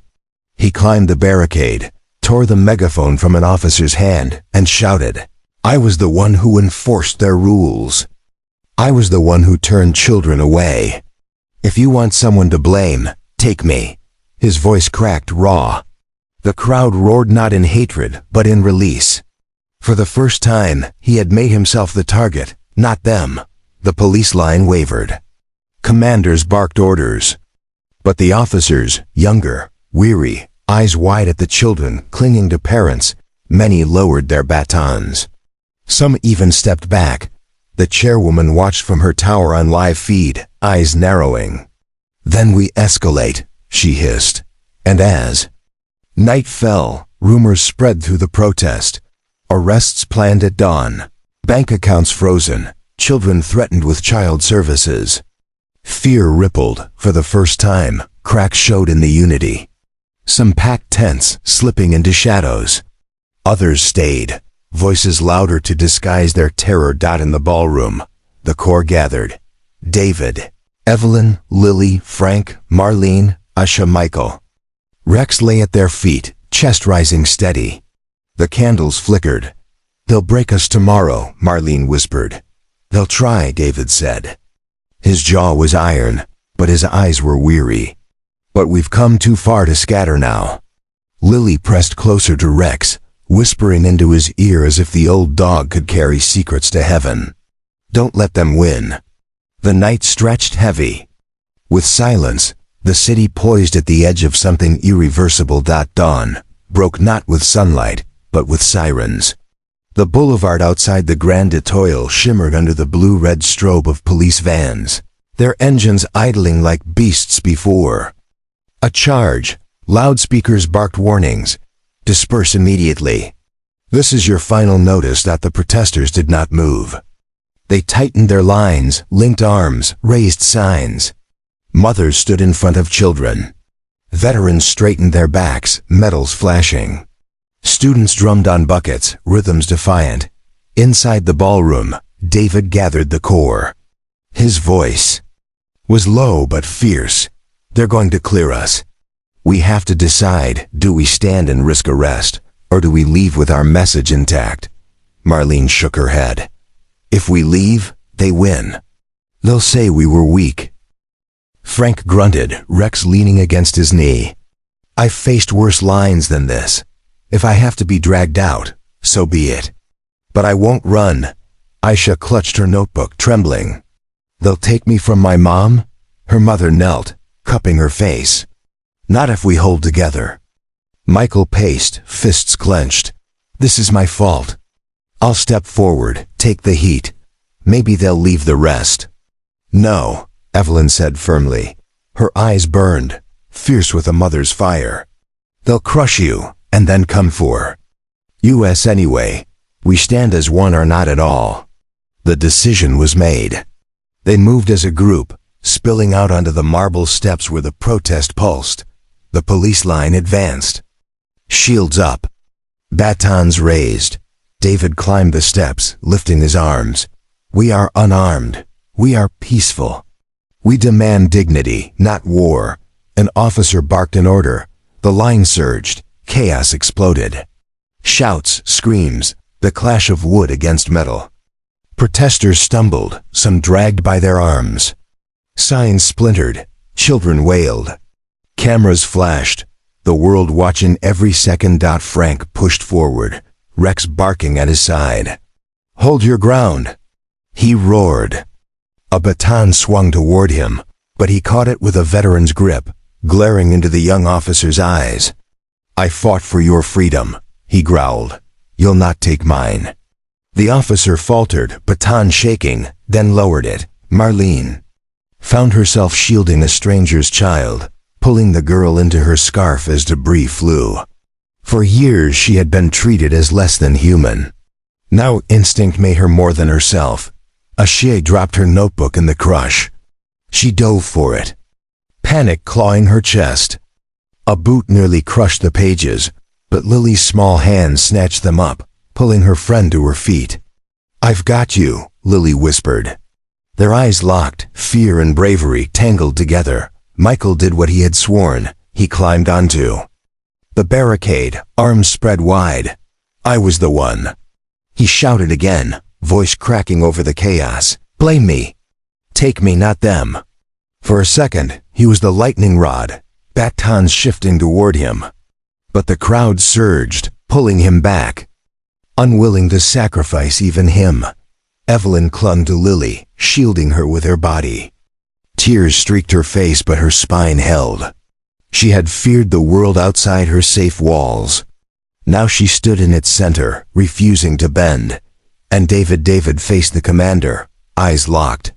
You strike us, you strike a city that has already seen your memos. You cannot erase this. Not with batons, not with prisons. This truth will not die. The commander hesitated. The line wavered. Officers looked at each other, young faces twisted with doubt.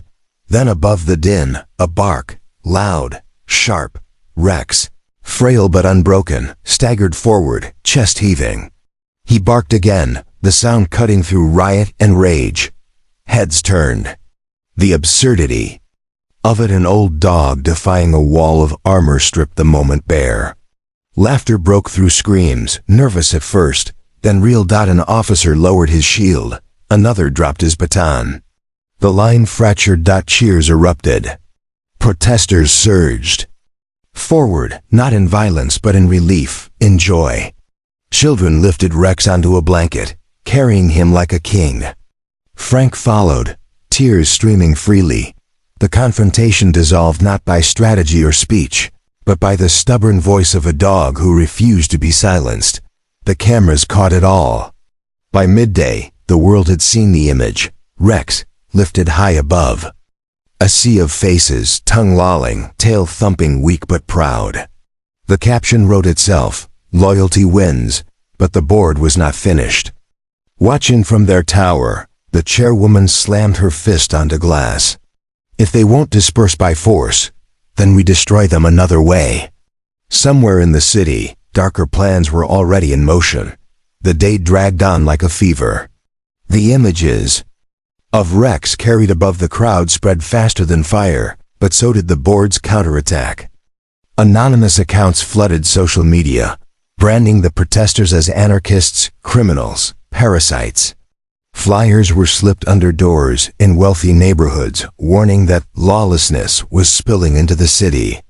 Politicians, once silent, began to pick sides, some calling for reform, others demanding a crackdown. The city teetered, breathless. By nightfall, rumors thickened like smoke.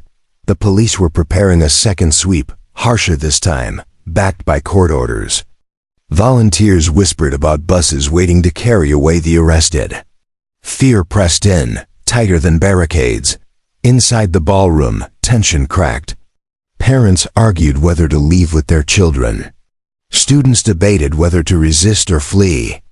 Marlene sat on the floor, scarf loose around her shoulders, whispering, "Maybe we can't win.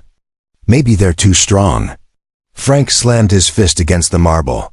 "No, I've seen strong. Strong as mortar raining on a desert village. Strong as men crawling on broken legs to drag each other home. These bastards aren't strong, they're scared." His voice shook, but it lit something again in the room. Evelyn pulled Lily close. She wanted to say Frank was wrong, that power always crushed people like them. But Lily's eyes were fixed on her, searching for hope. And Evelyn, with every fiber of a mother's will, forced herself to smile. "We stay together." Michael stood apart, gnawed by guilt. He had betrayed these people once with a simple word. No, he could not undo it, but he could choose differently now. He walked to David, voice rough. "Let me face the board. I know their language, their weapons. I was one of them. I can turn it back on them." David studied him, saw the tremor in his hands, the earnest terror in his eyes. "You'll be torn apart." "Then let me be," Michael said. "Better me than them." The room fell silent. For the first time, David nodded. At midnight, the police came again. The ballroom doors burst open, shields and batons flooding in. Screams rose, bodies pressed together. Officers shouted, dragging people toward the exits. And then something shifted. A little girl, not Lily or Aisha but a stranger, broke free from her mother and ran straight to Rex, wrapping her arms around his neck. The sight froze the room. Batons hovered mid-swing. Even the officers hesitated, staring at a child shielding an old dog. David seized the moment. He raised his voice above the chaos. Look at what you're doing. This is what your orders mean, children holding dogs against batons. Is this who you are?" The question hung heavy. Some officers lowered their arms. One dropped his shield altogether. Another muttered, "No, sir, it isn't." The crowd erupted, chanting not in anger but in plea. "Join us. Join us. Join us." And then it happened. A young officer stepped forward, unfastened his helmet, and dropped it on the marble. Others followed, not all but enough. The line cracked, not by force, but by conscience. The board, watching through feeds, panicked. "We've lost control," someone whispered. The chairwoman's face turned gray with fury. "Then we bury them another way," she hissed. But her voice no longer held the same certainty. By dawn, the ballroom was no longer a standoff, but a sanctuary again. Protesters, police who had crossed the line, volunteers, families, they all sat together, bruised but unbroken. Marlene passed bread to an officer's child. Frank leaned against the wall, Rex asleep in his lap, whispering, "You did it, boy. You broke the line." Aisha sat beside Lily, notebook open. This time she didn't just draw pools, she drew a crowd, hands linked, a dog at the center. She looked at Lily and said, "Maybe this is the real pool. Maybe this is where we all swim." Lily smiled through tears. "And no one can keep us out." Michael returned from the board tower the next morning, face pale, suit torn. "They'll fight to the last dollar," he warned. "But the city's with you now. They can't erase what everyone's seen." David clasped his shoulder. "Not with money, not with lies, not anymore." The city was exhausted, battered, divided. But something irreversible had happened. The walls had cracked. For the first time, those deemed invisible were not just seen but heard, and those who once enforced silence had begun to break it.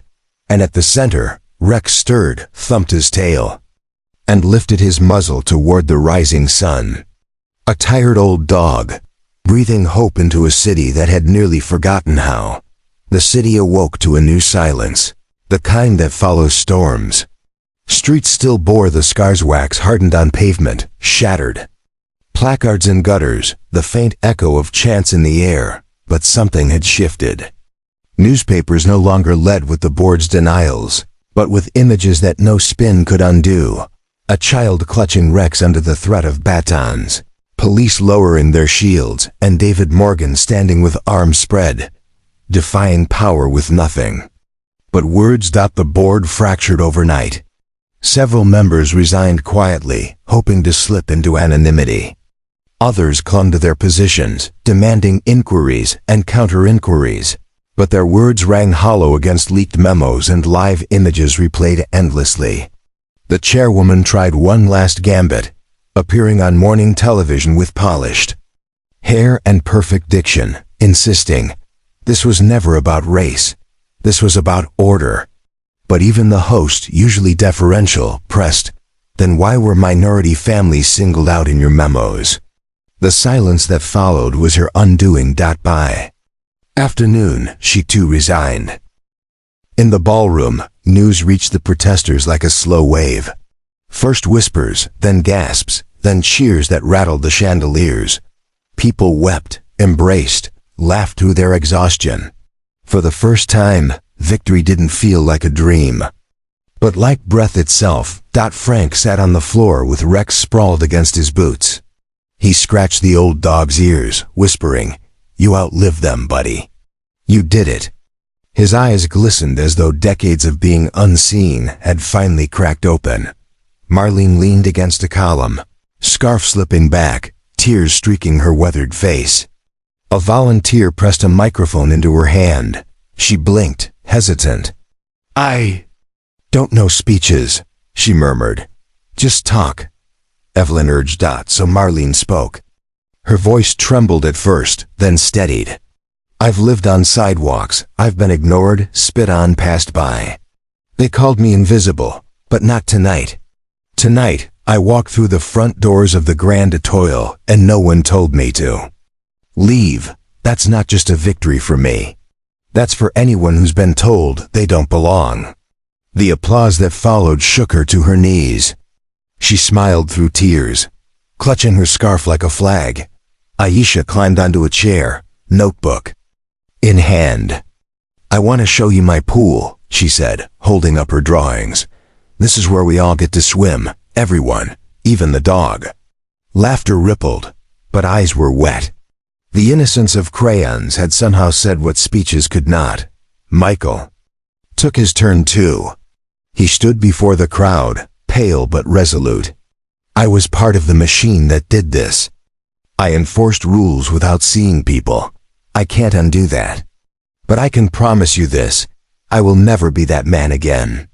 I will stand with you until these walls fall everywhere, not just here." For a moment, there was silence. Then Frank rose, walked forward, and clasped Michael's hand. The crowd erupted, not in forgiveness but in recognition. A line had been crossed. A man reclaimed. David, exhausted but unbroken, finally spoke last. "We've torn down a wall here," he said. "But walls stand in every city, every company, every street where someone decides who belongs and who doesn't. This is not an ending. This is a beginning. If we carry this flame, they cannot smother it." The ballroom thundered with cheers. That night, as people settled into cots one last time, Evelyn watched Lily curled beside Aisha, both girls clutching the same notebook. Rex lay near them, chest rising steady, tail twitching in dreams. Evelyn whispered to David, "Do you think this will last?" David brushed her hand. "It has to. Because now the world has seen it." In the days that followed, the city was no longer the same. Hotels across the chain were forced to rewrite their policies. The VIP-only signs vanished, replaced with new words. Welcome. Every guest. Frank was finally honored by his community, not for the battles of decades past, but because he stood tall when everyone else was afraid. Marlene found her first steady job in years, not out of pity but because people finally saw her worth. Aisha and Lily became inseparable. Aisha's notebook, filled with sketches of a pool for everyone, was displayed in the local library. Michael still carried his guilt, but he walked straighter now, knowing redemption wasn't about words, it was about showing up, again and again. Evelyn had changed too. Once a fearful mother, now she spoke out for children beyond her own. And Rex, old, gray, and slowing, rested peacefully in the small home Frank had been given. Every flick of his tired tail reminded people of the loyalty that had held them together. David watched all of this with quiet pride. He knew there were still walls to tear down, still shadows to face. But this time, he wasn't alone. And if this story moved you, if you believe in keeping these human flames alive, stick around. Hit subscribe, not just to follow, but to help carry this light forward together.